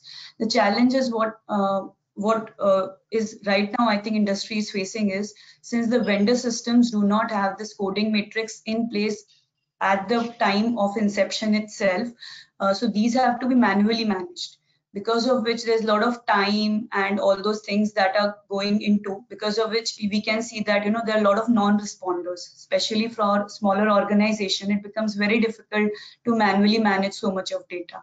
That could be one of the reasons why people have not responded to. So what I feel is this should be, you know, this is to the vendors a request, if, you know, if this can be actually brought into the systems by itself per study of number of terms coded, amount of time spent, that would be actually useful to management as well for resourcing on an overall basis.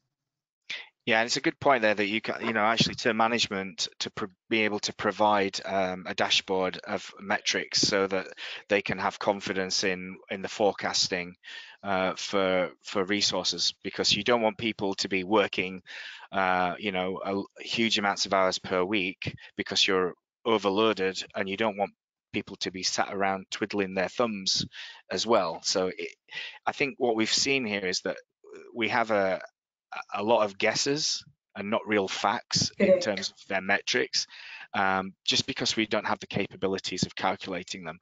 But also perhaps there's some of these metrics have not been thought about as important. Perhaps they are more important. Hank, do you have any more comments on this topic? Yeah, so Manzi touched on most of the major points, but just a little bit on the background of metrics. You know, metrics are great if the data behind the metrics, driving the metrics, can be trusted. And what I mean by that is there are some vendor systems out there where the system infrastructure is not stable and can't be trusted. So the metrics that you obtain from those vendor systems have zero value to anybody. So until the vendor actually fixes their system infrastructure, those companies that use those systems are not going to be able to metricize with any value. That's a really good point. I've had instances in the past where you kind of have an expected figures. So you have number of uncoded terms, number of coded terms. That should, in theory, equal total number of terms. But when they don't equal total number of terms, you can't trust that metric.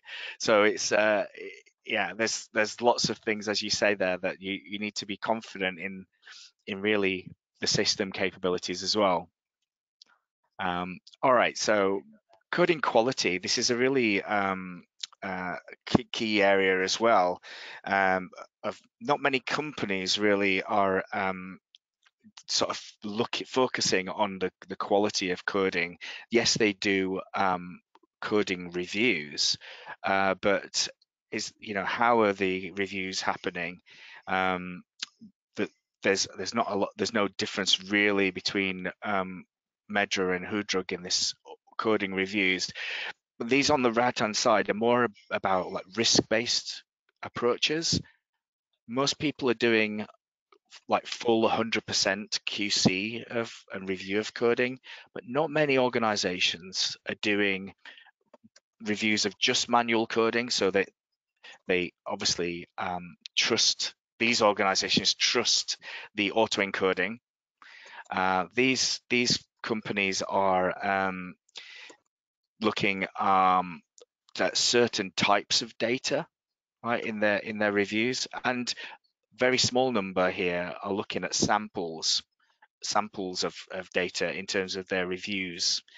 So I want to really kind of put it out there that I think the industry, in terms of clinical and regulatory authorities, they're looking at supporting kind of risk-based approaches, risk-based quality management, risk-based monitoring, etc.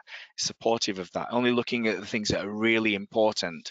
But we're not seeing the evidence of that in medical coding. Is that because everything is important?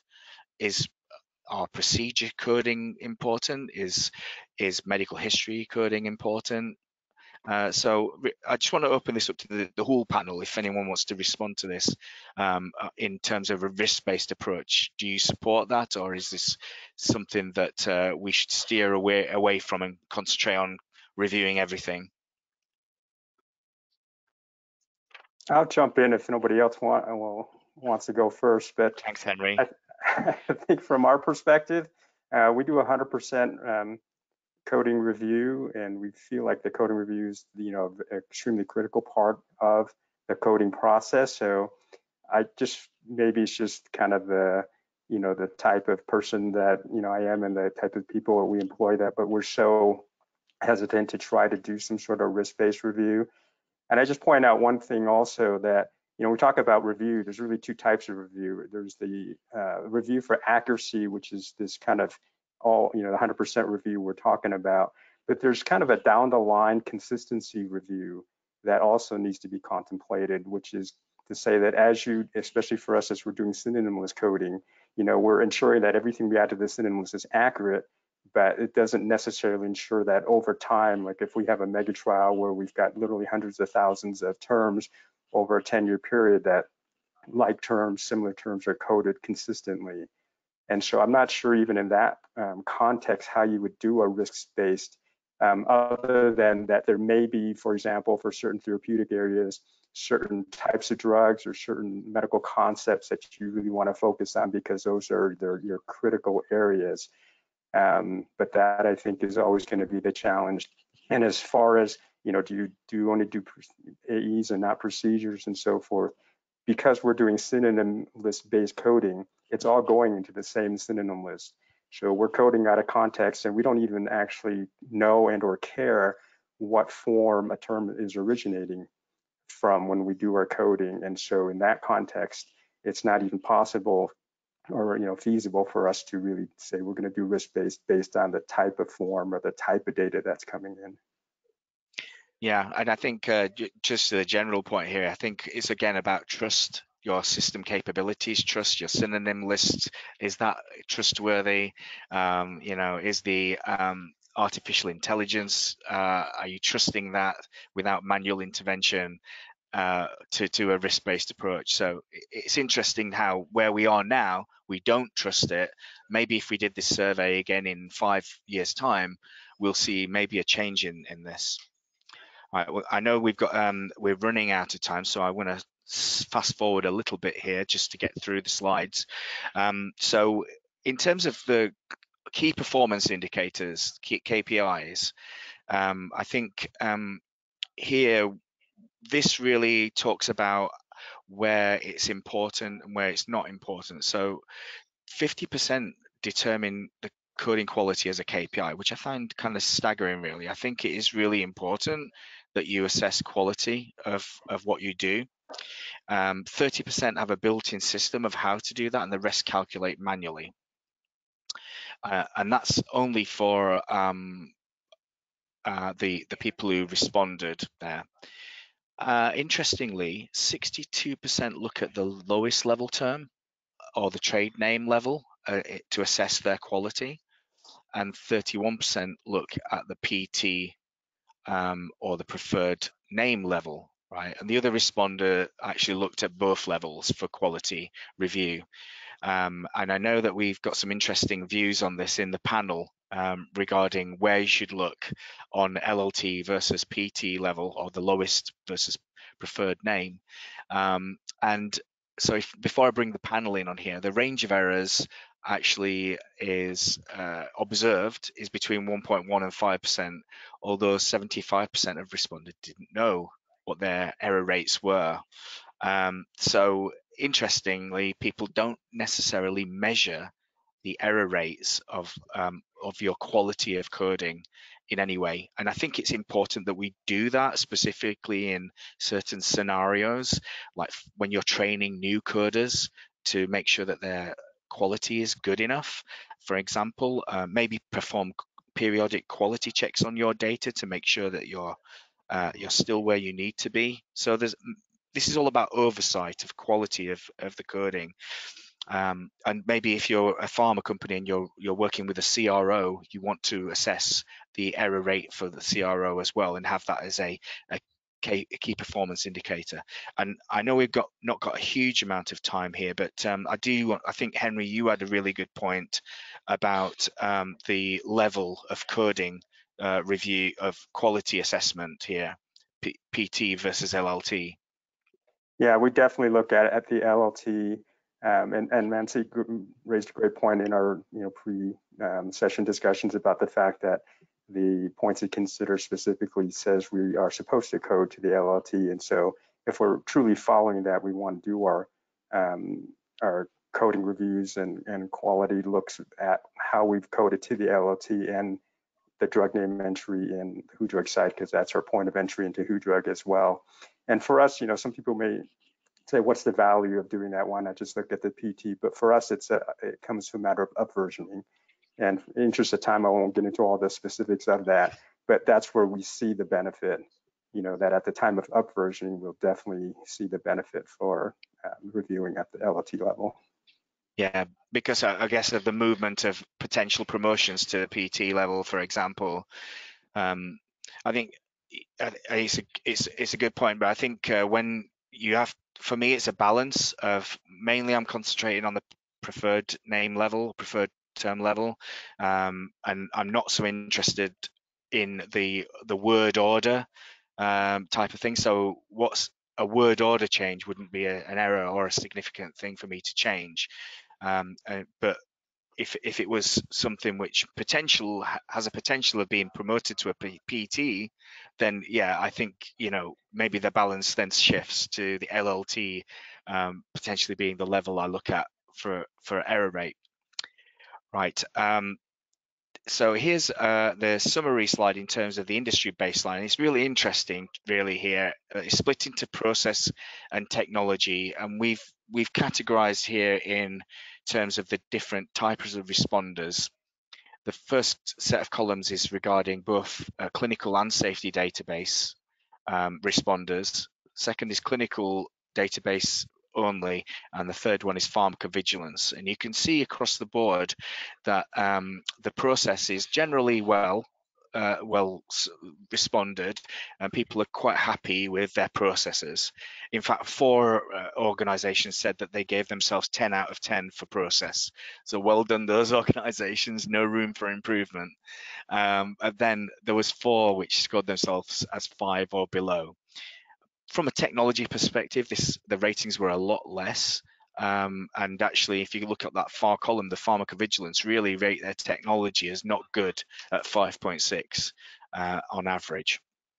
But the average is 6.3, which is still low, and I think a lot of room for improvement for our vendors and the technology out there in the different areas. One organization said they were industry leading. Well done. But I think in general, we would assess that there is technology improvements out there. This is the kind of the final slide I'm going to present, and this is a general, I do want to sort of put a plug out there for Slido. So if you haven't responded to the Slido and want to put in there where the areas of interest or the improvements that you were interested in, please go in there and add your comment in Slido now, or any comments on potential future surveys. That would be great.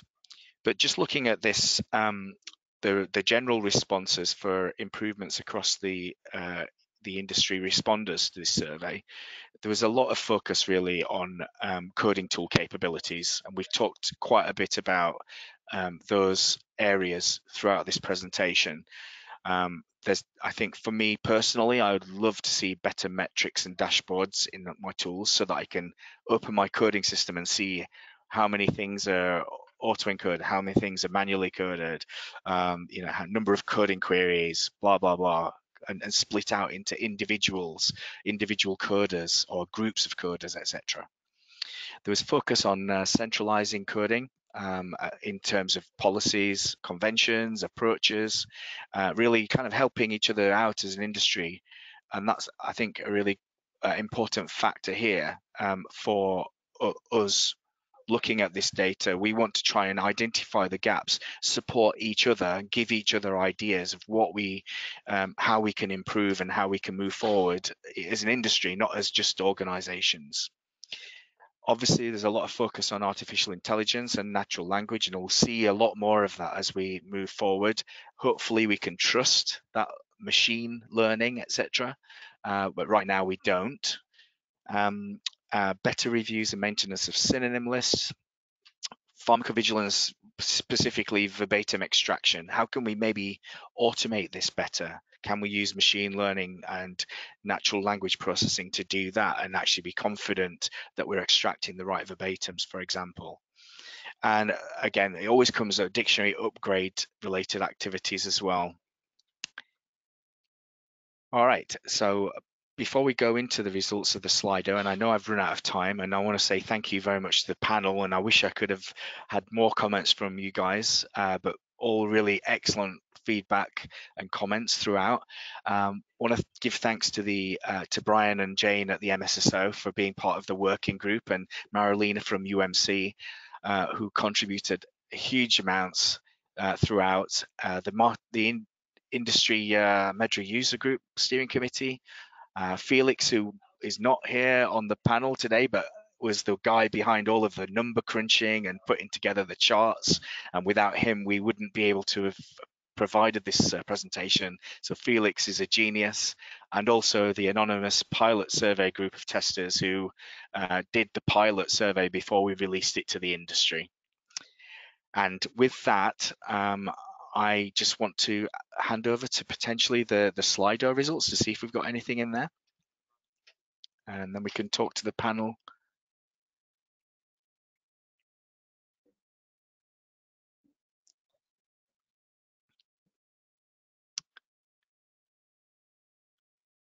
All right, some interesting points there. Can see that the top one, there's a really interesting thing there, right? That how do you resolve the synonym lists when you do dictionary upversioning? Wow, yeah, there's a challenge is all I can say. And again, it really, I'll maybe hand this off to the panel. But my perspective here is that it depends on how you set your synonym lists up and what you're taking into account for your synonym lists. But does anyone else want to comment on that? Yeah, Ian, so, in order to use the synonym lists, you have to devote the time to reviewing them and making sure they're accurate, dependent on your company's upversioning strategy. So make sure that that's in place. Retire synonyms that are no longer valid or that you don't feel comfortable with before you implement your upversion strategy. If you take the time and implement the resource to do this, you will have a higher success rate with your upversioning strategies. Yeah. Anyone else want to comment on that one? Yeah, just one comment. Very easy, or actually not easy, but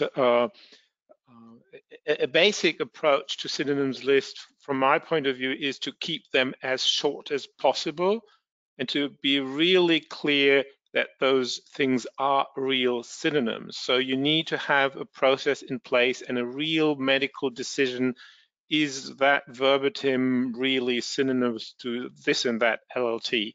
That's really the first part to make sure, and to potentially not go into spelling errors and things like that if they're not too frequent. So if it's a spelling error that you come across 100 times, yes, then put it into it. But if it's just one out of 100 reports, then don't put it on your synonym list, because it's another entry and you need to maintain it in the end. That's a great point. And we have this argument internally here where, what should be added to the synonym list versus what shouldn't be, and complex terms that you'll never ever see again should never be in your synonym list. It's only for things which are kind of going to facilitate the auto encoding and efficiencies of your data coding. So can you just scroll down the list, whoever's controlling the screen there, just to take a look at the responses? Okay, so We actually had quite many responses, but I think we are already eating quite into the break. So yes. Okay. There's been very active participation. Fantastic. It would be great if we could get this stream of information distributed at some point. That would be great. But yeah, sure. that's thank you so much to everybody for participating, and I hope you found that the survey responses and benchmarking useful for you, and you can maybe take something from it to support the development within your organizations, and look at areas where there are gaps, and see where our industry is going, and hopefully vendors were listening as well, to see if they can improve on their tools. Thank you, everyone. Thank you, Ian, and thank you to everyone who participated in the Slido, and thank you to the whole panel for that insightful presentation. We really appreciate all the time and effort that went into bringing that presentation to us. And of course, thank you for joining from all your respective time zones. And with that, it is now time for our second breather, so we will see you all in 5 minutes.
Oh, welcome back, everybody.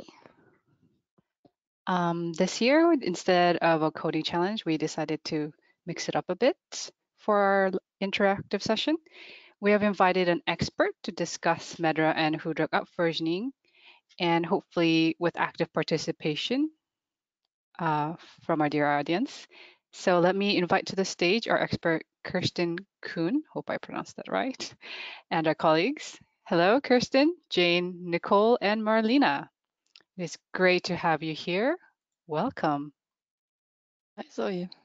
Hello. Hello. Hello. Hello. So let me introduce our stars for our last session. First, we have Kirsten, who has specialized in medical coding for almost 30 years. During that time, she has held several positions with different companies, from leading the introduction of Medra and WHODrug into a centralized coding system to developing and improving related processes and standards with different coding systems and partners.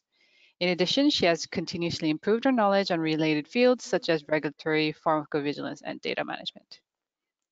Nicole is based in northern New Jersey in the New York City area and has worked with Msso for about a year. Before that, she has worked in pharma and biotech in both the post-marketing and clinical environments in a variety of roles using Medra. Jane has worked with the Medra MSSO for the past 13 years, creating and delivering a variety of training events. She's also part of the help desk team, which provides support to Medra users via email and the online chat. Her prior industry experience included coding with both Medra and WHODrug. Marlena is a pharmacist with a specialization in pharmacovigilance and regulatory affairs. She joined UMC in 2016, and now she is part of the WHODrug product management team, where she works with our WHODrug users and, based on their needs, supports the development of our products such as WHODrug Coda and WHODrug Insight. And lastly, I will be joining my fantastic colleagues to start off this session. So since upversioning can mean different things to different people in different contexts, I will start by setting the scope. In the next 45 minutes, let's talk about what factors influence an organization's strategies when upversioning study data in clinical trials. And by upversioning, we mean recoding study data to an updated terminology version. Thank you, Sohei. So I'll take this slide. So firstly, I think the question to ask is, why is it so important to plan the versioning of clinical trials? And I think this diagram shows that. Look at this, which might be a typical scenario in the development of a new compound. And what we see here is we've got 5 clinical trials at various phases of development, starting and ending over a 4-year period. And the horizontal arrow shows, you can see there that during that 4-year period, there were releases of Medra and WHODrug every 6 months. So if the studies that we see here each used the version of the terminologies that were current on the day that the study started, there would be inconsistencies and potentially even major differences in the coding between the studies. So now imagine that there's an integrated summary of safety needed for a fast track submission partway through this phase 3 ongoing study that we see there. What would be the impact of the differences in versions on this meta-analysis? And then what version of the Medra SMQs and the WHODrug SDGs should be used if the data are inconsistently classified? Because how can you analyze that? So I think that sets the scene. Thank you, Jane, for this overview on the Medra and WHODrug versioning landscape. And I think it is time to engage our attendees with a couple of polls to find out about their clinical trials versioning strategies. And to participate in the poll, like you have done until now so well, so thank you very much.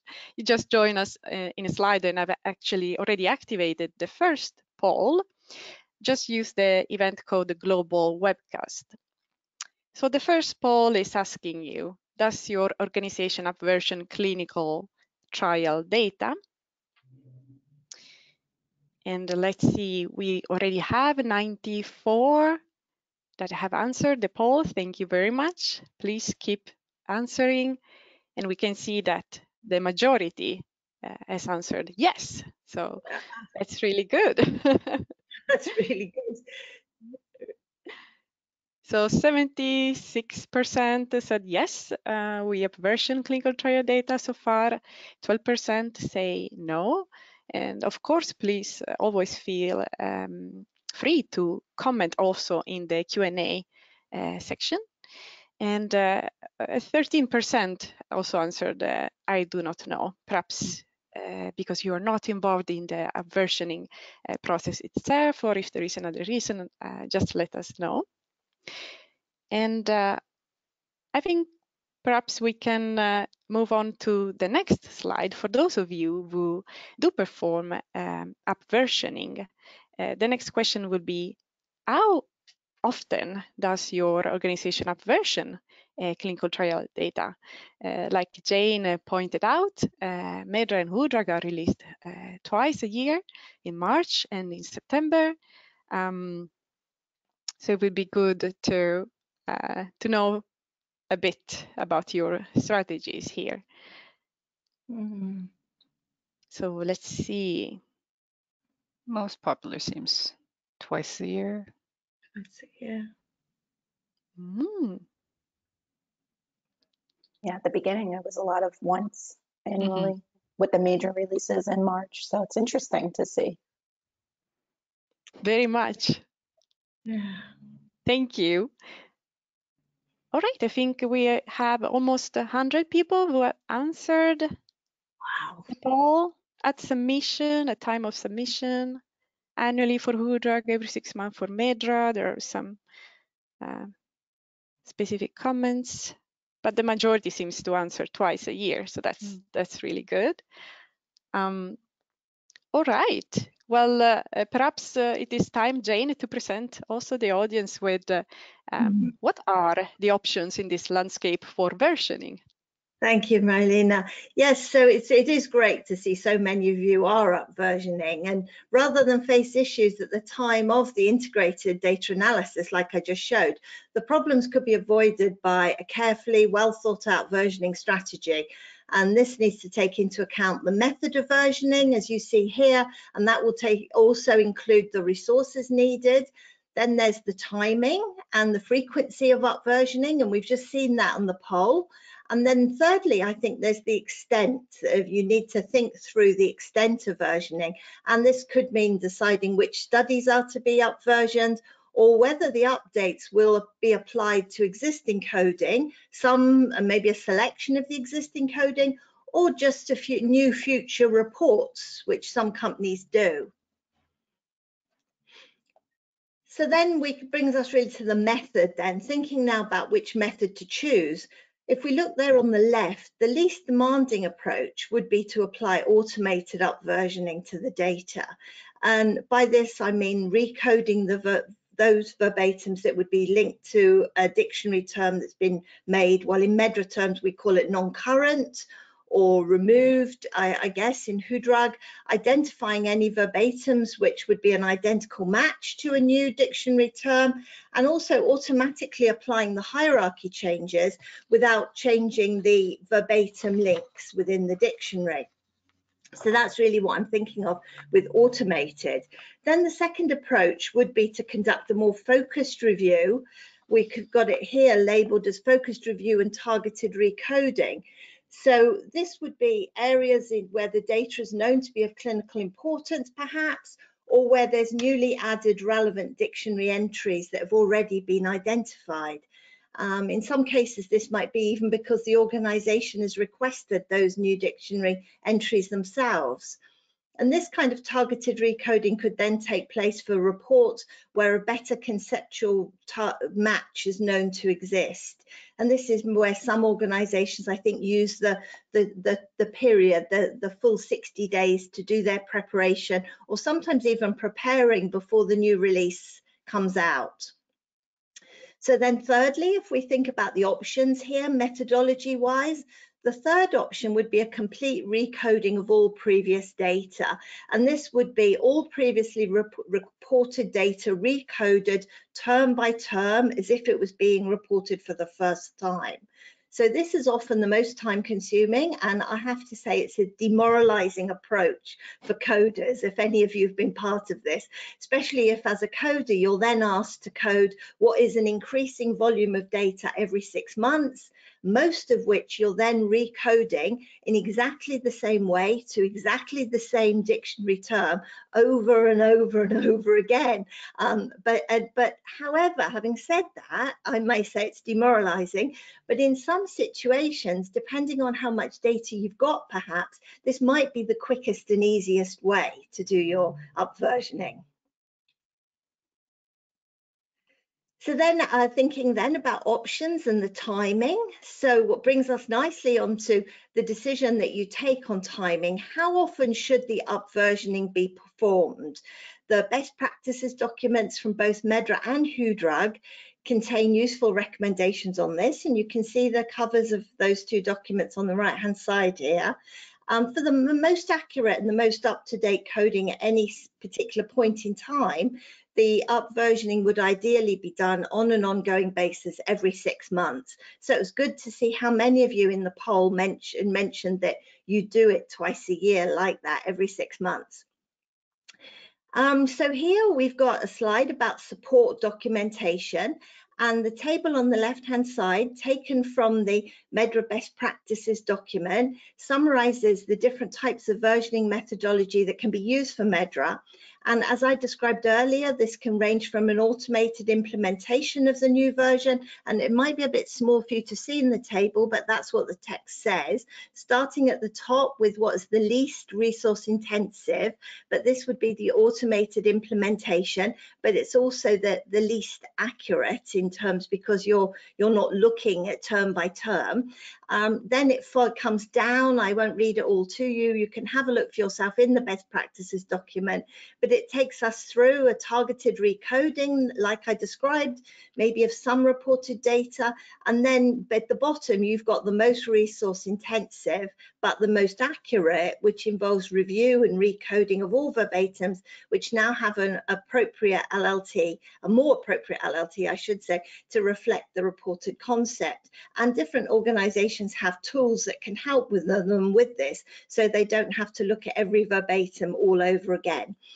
And then Marilena, would you like to tell us how the WHODrug best practices document advises users to upversion? Of course, thank you, Jane. I hope most of you are familiar with the WHODrug best practice document, which is available at our UMC website. And in this document, where you find an extract to the right on this slide, you will find that it is presented and discussed, of course, pros and cons of different versioning strategies for clinical trials within a program. Some strategies involve continuous upversioning of coded data, like also Jane mentioned, as the updated versions are released and implemented, while other strategies employ less frequent upversioning or do not include upversioning of coded data at all. And of course, I couldn't agree more, the benefit of having all trials within a program coded to the same and preferably the most recent version of WHODrug allows to achieve the most accurate and up-to-date coding. New drugs, as you know, are continuously released on the market, and along with them, changes in the ATC system requires recoding for consistent and effective data aggregation analysis. And this is independently of whether you do ATC selection or not, because you're gonna still use the ATC for doing your analysis. And the document also describes resources. I think we have seen in the previous slides, MVAT from Medra, but we have an equivalent also for WHODrug, which is WHODrug Change Analysis Tool, WHODrug CAT. And you can also find suggestions on how to look at the impact of different types of changes between dictionary versions and how to approach them on a high level. And I will then touch on the next slide on the extent. For a matter of time, I will go about this slide quite quickly. So lastly, versioning may be implemented to a different extent all clinical studies, some studies, or only some specific data. And of course, there are several factors that influence which option for versioning is adopted. And this is what we would like to discuss with you, our audience, and of course, our expert, Kirsten, today. So, yeah, thank you, Marilena. And also to Jane, it was a great presentation of all the theoretical options that are already documented somehow. But the most important question is really what factors influence your choice of approach. And for this one, we would like to have a Slido poll, just a kind of work cloud where you can put in what your factors are that influence how and why you are doing the upversioning for some things. So, oh, that starts already very nicely. Resources, yes, definitely. Yeah, EDC systems are also very important if they are able to help you supporting it, so you have to do it fully manually and so on. Yeah. Mm-hmm.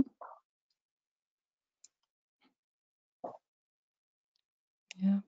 Lots of responses. And Kirsten, maybe while lots of responses. yeah.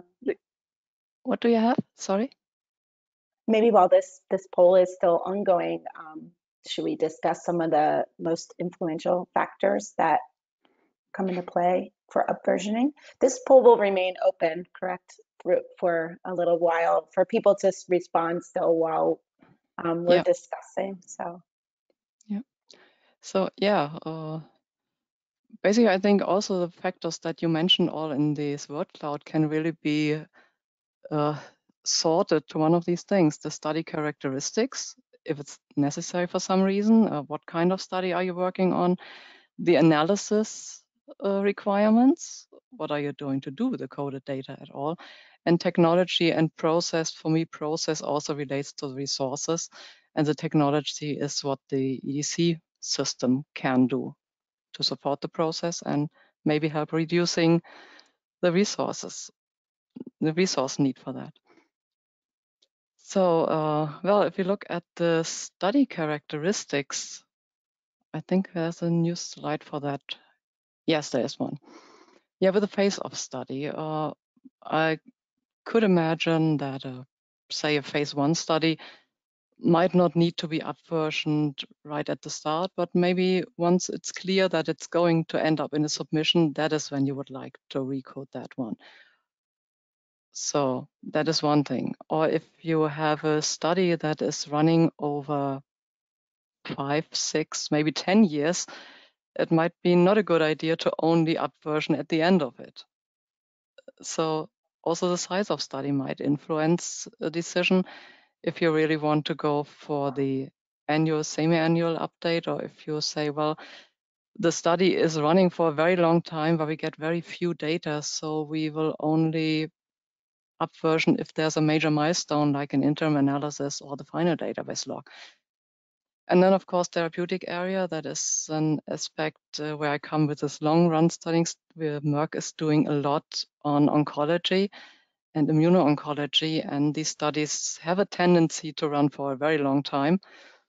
And so there are also new drugs coming up for these areas all the time. And if you're in a post-marketing situation, but still have a long-running study, you want, of course, to know if people are getting something new in addition to what they are getting within the study, if it's allowed.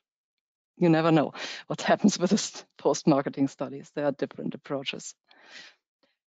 Yeah, that's the one thing. And of course, it's not only a decision by the study teams themselves or the clinical part, but also the analysis part is important. What is really being done with the data? Are you using synonym lists? And by this, I don't necessarily mean the narrow definition of synonym list, what Martin said, but also the VTA assignment lists, which are used in some systems where you have each and every reported term stored with a link to the code. So that is also, if that is used, and if yes, how's that upversioned? is ATC coding, so is it selected or not? If yes, does that need to be upversioned as well? And the results of the impact analysis, do we use the CAT, the MWAT, is it done completely in-house? And what the purpose is. Does really every study need to be upversioned? If it's not part of the integrated analysis data set, maybe it's not necessary. And then, of course, dates, commitments, timing, you name it, everything related to organizational factors. Yeah, and part of the synonym list or VTA assignment then leads to the technology that we have. I have a couple of comments, sure. perhaps, Kirsten, if it's okay to jump in, or absolutely, anytime. Thank you. So I was trying to go through the comments submitted in this nice cloud and see if there was any factor that we didn't include in the slides. And I think when it comes to analysis, yes, of course, a lot of comments completely agreed with what is on this slide. And I think I could also find out, of course, protocol study, regulatory request, specific request of additional analysis on the data, major updates like COVID, of course. Yep. And then I think one comment was also groupings, and I think they are referring to the SDGs and SDGs. Yeah. Do you have any extra comments about these additional elements? And please, the audience, if you want to add to the conversation and you want to, please use the Q&A also. Yeah, I also think, of course, if there's a request from a regulator, that is usually related to some kind of analysis, because they would never request to upversion and then don't do anything because they want maybe say to use a specific SMQ, and then you say, okay, if we want to use it, you have to have all the data in the same Medra version, because otherwise you can't apply this single SMQ. Or if you have created your own custom queries, custom drug searches maybe for specific drug classes, that also needs to be upversioned then and ensure that it is aligned with the study data. Again, it is always a question of data volume, workload, resources you have, and this is something that you need to plan. And what I want to make clear about this, there is no one true way about this. It's not you can say this is how we do it and be done with it for every time. At least a company global approach might be defined, yes, if you have a narrow area, therapeutic area, but still I would always allow for some specific handling depending on really a study specific needs. So I don't know, some legacy study that is coming up and it's a lot of data and you only have a very short timeline, even if your company policy would be to do a recoding from scratch, it might maybe not be possible in that amount of time that you have allocated. So then you need to be able to document the decision to do just a technical update for some reason. Of course, again, risk analysis. If there's a specific topic you want to show with the data, you need to specifically look at this area. Like, well, the COVID is not something that is legacy now, but for this, we had a rule in place when the vaccines came up that we would never allow the COVID-19 vaccine code to be used automatically. Or if that was automatically, because the systems just did it, we had a listing program to extract this per study and enable querying so that we got to know which was the manufacturer, or at least the type of vaccine given, so that when the WHODrug update became available with all the different types, we were able to recode those and make use of the different types of vaccines. That was, as I said, immuno-oncology, all these vaccines were very important for us to see if there is some influence. Exactly. Great point. Thank you, Kirsten. And I can see also, and please, Nicole, let me know if what do you also think. But I can see the consistency and accuracy is also quite highlighted here in this word cloud. And I remember discussing with the user also that the app version also to make sure that the same and up-to-date coding conventions are applied to the coded data. So that, of course, coding conventions evolve as well, depending on how the analysis strategy is also evolving. And therefore, that is also an additional benefit. And yeah, absolute. Great point, because that is what we would also apply by this upversioning, because we have this verbatim term assignment and they are always on the latest coding convention. And of course, if you have old study data that is then upversioned, these new conventions will be applied as well. Yes. Yeah, and maybe if we could touch upon Kirsten or anyone really on the panel about experience with the importance of having the proper people at the proper meetings at the start of, say, a study or clinical trial or trials to ensure, you know, that those people that sit in know the timelines for Medra and WHODrug and can help influence the timelines for a study at the start, instead of, you know, down the line then saying, oh no, you know, there's like 1 week until upversioning has to take place and our lock is like that same week. So that's where it comes in with the importance. And Kirsten, I don't know if you have any experience with that at Merck. I certainly have had experience with that in my past. I'm sure Jane has, and everyone on the panel. But can you maybe talk to the importance of that, having the right people in the right place? Yes. Yeah, That is definitely important to be clear about timelines. What we have done at Merck so that we don't endanger study timelines is that we allow for postponing upversioning during the study being open, so that we can, if a study is about being closed, when the new version is just being implemented, we can postpone that implementation so that we don't mess up the study timelines for closing them. But when it comes to analysis, this is usually something that is planned way ahead. And so we don't really have that issue, again, because we have the VTA assignments in our synonym list. So we don't have to go back to the original study data. Even if a code is no longer available, we have that already covered. okay, great. Yeah, so it sounds like you take proactive steps to ensure the right people and the right are in the right. Maybe it's important to know that our synonym list has 2 flags. The one is active, meaning this code assignment may be used for open studies for active encoding, and then one that's called legacy that is only to be used for upversioning closed studies where there's no longer possible to query or so, in case a term becomes non-current or a drug name is no longer available, because it wouldn't make sense. At that time, it was perfectly fine. And just because the drug name now belongs to a different entity, different chemical substance, that doesn't make the coding for that 10-year-old study wrong. It's just no longer valid at this moment. Okay. So for coming from your perspective at Merck, how often do you actually, because this gets into what some of our word cloud was mentioning, the timing, you know, and to ensure consistency. So how often do you at Merck upversion? Is it every 6 months? Yes, we implement every version.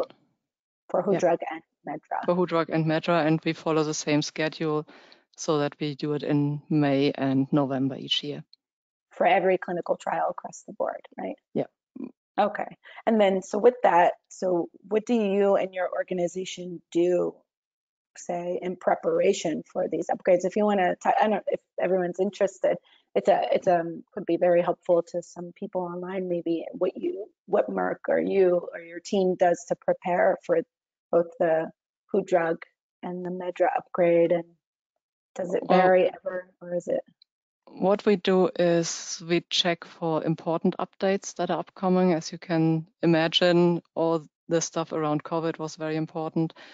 There's always these, what's new in the next version sessions that are provided by you, and then we check, is that important for us? Then we focus on actually checking the existing coding to make sure that we identify these and they are coded absolutely correctly in that version, so that, as Hank said, we have less work after the implementation of the new version, because then that is already cleaned up. And what we also do is we check for Medra, again, not every single new LLT, but the most important ones for our area, if they represent now or better represent existing verbatim terms. And so after the implementation, we will update our VTA assignments in that way as well. So it's done after the upversioning, the VTA That's assignment. something we only can do after the upversioning, yes, with the current system. I hope that the new system that we are about to implement will be better, supporting the preparation. Yeah, very interesting to hear. And I guess, are there any questions that we received from the audience, maybe for Kristen? Yes. One question would be challenges in upversioning before database lock, which is mostly preferred by sponsor nowadays. Well, so continuous upversioning. I would understand that not as continuous, but you start with one version and only upversion close to database lock. And if you're doing that, I would really recommend to put more time than you think you would need into the planning, because new versions can really mean that you need to send out more queries, and it might, well, depend on how long this study is. It could be that the site you're sending the query to is already closed. So that is why I personally don't like this approach, especially for long-running studies. But yeah, I can only recommend to plan a lot of time for that, because if you just start 4 weeks before database lock with an upversioning, that's too late.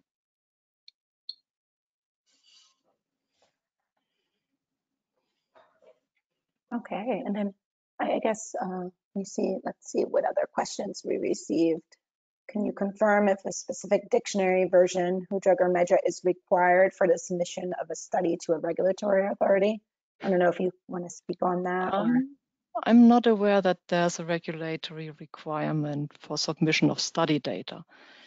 The only thing is that biostats tends to want to have one version if they want to present an integrated analysis on aggregated studies.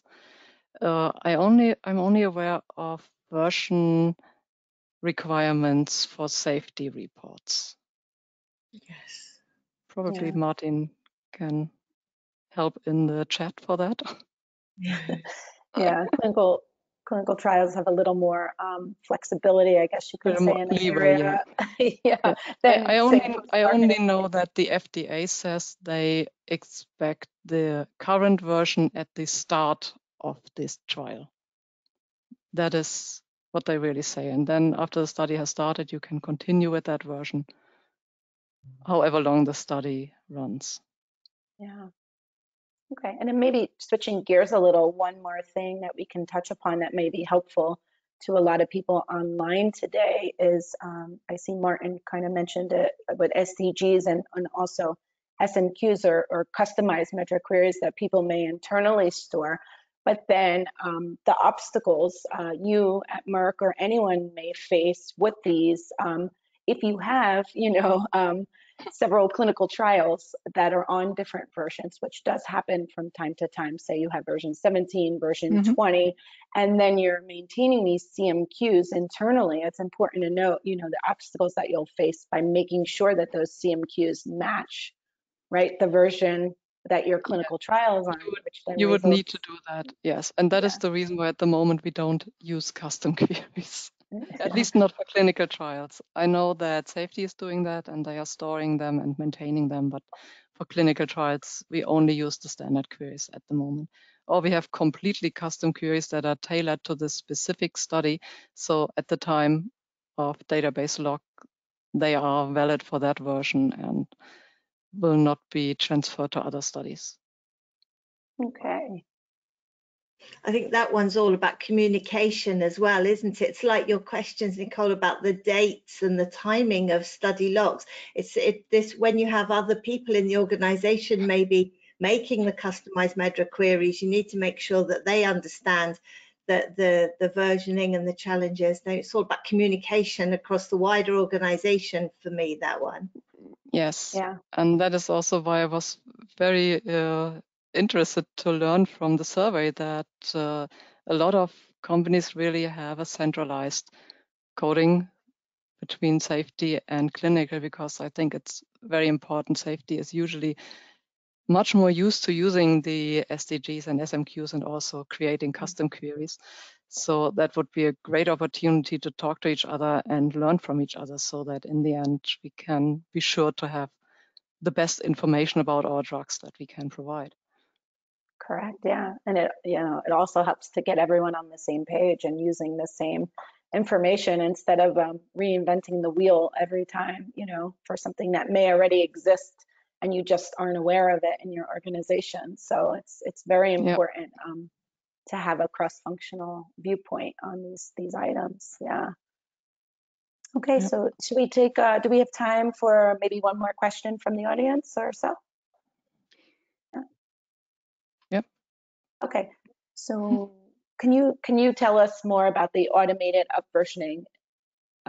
Is it method 2, just identifying non-current terms? So maybe speak on the different choices. Or... Yeah, there are different choices. So the easiest or simplest way of automated upversioning is really just for Medra using the codes that are in the data and derive the new hierarchy, so to speak, into the data. And then if there's a non-current term, or for WHODrug, if there is a term no longer available, these are the only ones you need to manually recode to the new version.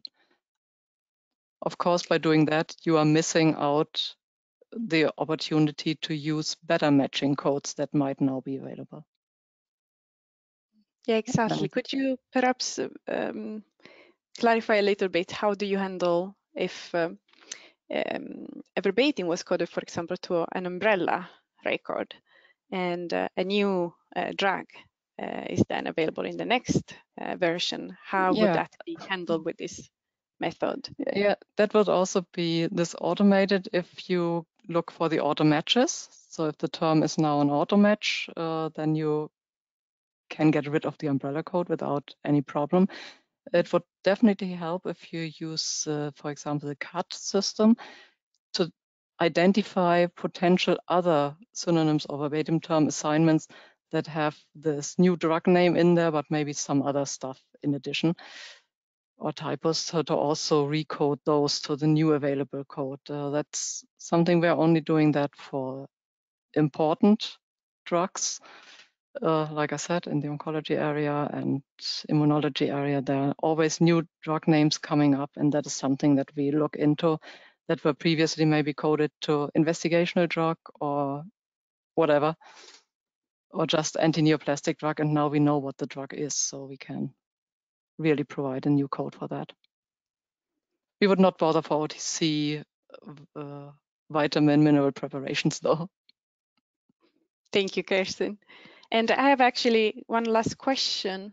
I wonder what happens if the ATC system, after the annual ATC revision, if you have a change in the ATC system, like recently the LO1XC code for monoclonal antibodies was deleted and replaced with more specific ATC codes.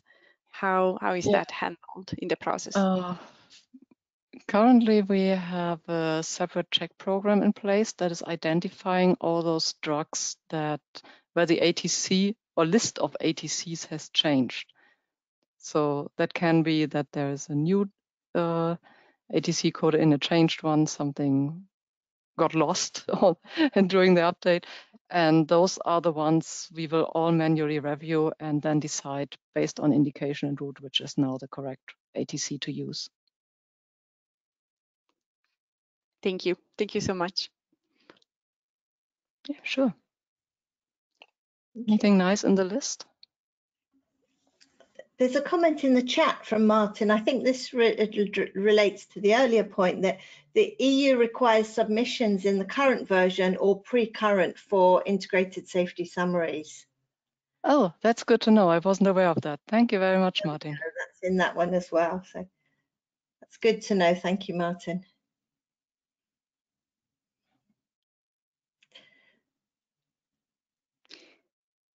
All right, perhaps we could start with, we can either read a couple more comments, or we could start with the last poll for this event. What do you say, Sohei?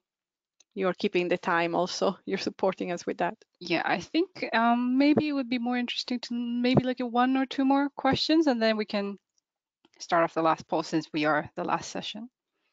All right, then I think maybe we have a question about, I think it disappeared. What happens if data is basically coded to different versions and then you want to apply SMQs or SDGs? Can this be done? I would not do it without first making sure the data is coded in one version, because you really risk of missing out records when you are counting things. Because the SMQs and SDGs are always version related. Thank you. And maybe this one. What happens when a version is not within 60 days upon receipt? Well, the good thing is within clinical trials, it's not an issue. The only issue that might happen is if you are running an SAE reconciliation, after those 60 days, you will end up with differences just based on the versions used. So if there is a need to delay the implementation due to study milestones, as I said, or resource issues, that can be done. I would just recommend to describe that this is acceptable and it's documented somewhere for a specific study that for this and that reason, the standard schedule was not followed.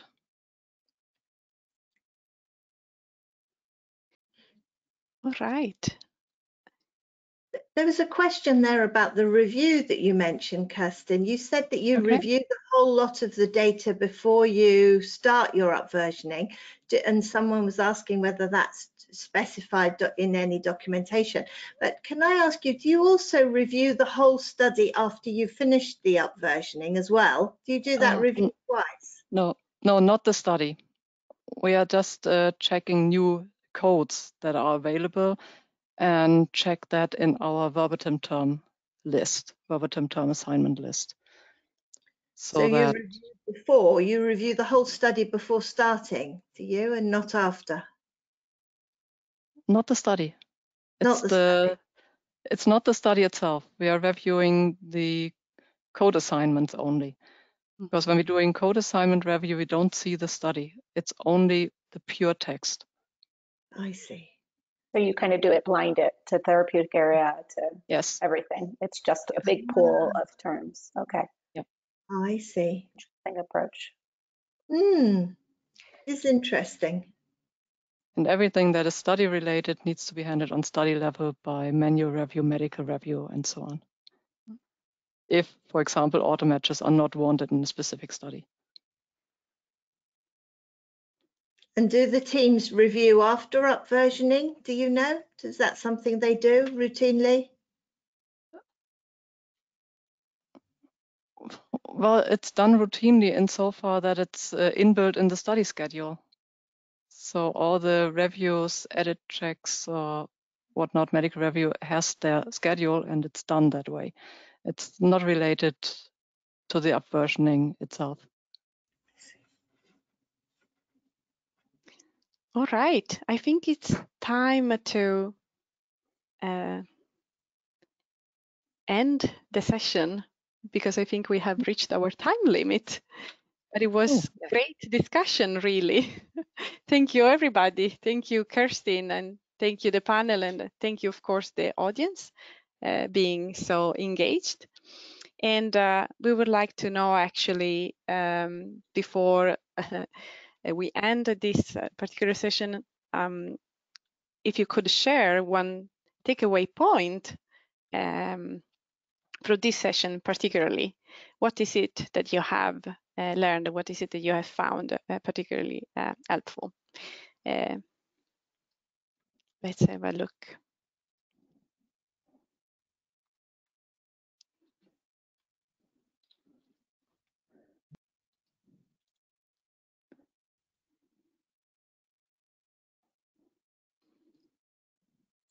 So let's have see. Carefully use synonym list.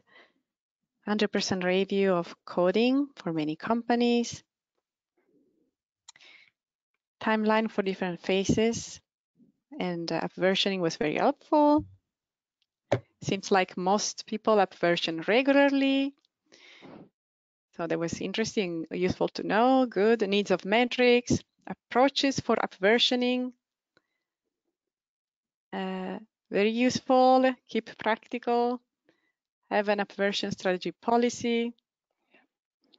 Yeah, it's really important. It's not one size fits all. You really have to figure out what makes sense for your specific situation and discuss it with every stakeholder and user of the codes, because otherwise it's just coding to do the coding, and you need to do coding to add value to what the whole data is presenting. Yeah. And I like, maybe it goes together with your comment, there was a comment saying, not alone in the pharma journey. I like that one very much. It's true. That's the good thing about these sessions. I think we are really a true great user community. WHODrug and Medra together. Really, I think UMC and Msso are here to listen to your needs, and together really to advance medicine safety together. So thank you very much. And I think, so hey, Yes. I'm just afraid that we're stealing time from you. No, it's fine, but it was such an insightful session that I feel sort of guilty having to end this. But yes, we are on a time schedule, but it was a great session. Thank you, everybody. We highly appreciate you sharing your knowledge with the user community and the community for actively participating. The participation is what makes these sessions especially valuable. So that's all we have prepared for today. There are a few comments that we have left for you. Please fill out our survey we have available. These user group meetings are meant for you, our user community, so it is super important for you to for us to get your feedback. So the surveys will be available right when you leave the webinar and will only take around 2 minutes to fill out. Please provide feedback. It is invaluable to us. If you have questions for the presenters, or if you have any general comments or questions about WHODrug, you are always welcome to contact the dedicated support team at WHODrug at who-umc.org. And similarly, for questions or comments on Medra or for the MSSO presenters, you can reach our help desk at mssohelp@medra.org. This was one of the many events we had lined up for our users in 2022, as you see, but we still have quite a few left in the pipeline. So you are welcome to attend any of these events at your convenience. During the autumn, we will try to get back to in-person meetings if situations allow. However, if that is not going to be possible, we will be meeting virtually. And here we can get a sneak peek at the preliminary agenda for the US user group meeting to be held in Washington, D.C. in September this year. So we will have some presentations about UMC updates and user presentation from Hank about the coding of combination regimens from an oncology perspective. And after lunch, we will have some sessions on SDGs, and we will round off with our traditional coding challenge, which will be followed by a joint networking reception for our participants.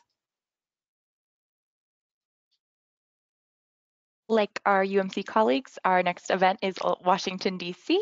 We're excited to be having a face-to-face US user group meeting after so long, and I hope that any US participants on the line will consider joining us on September 16th.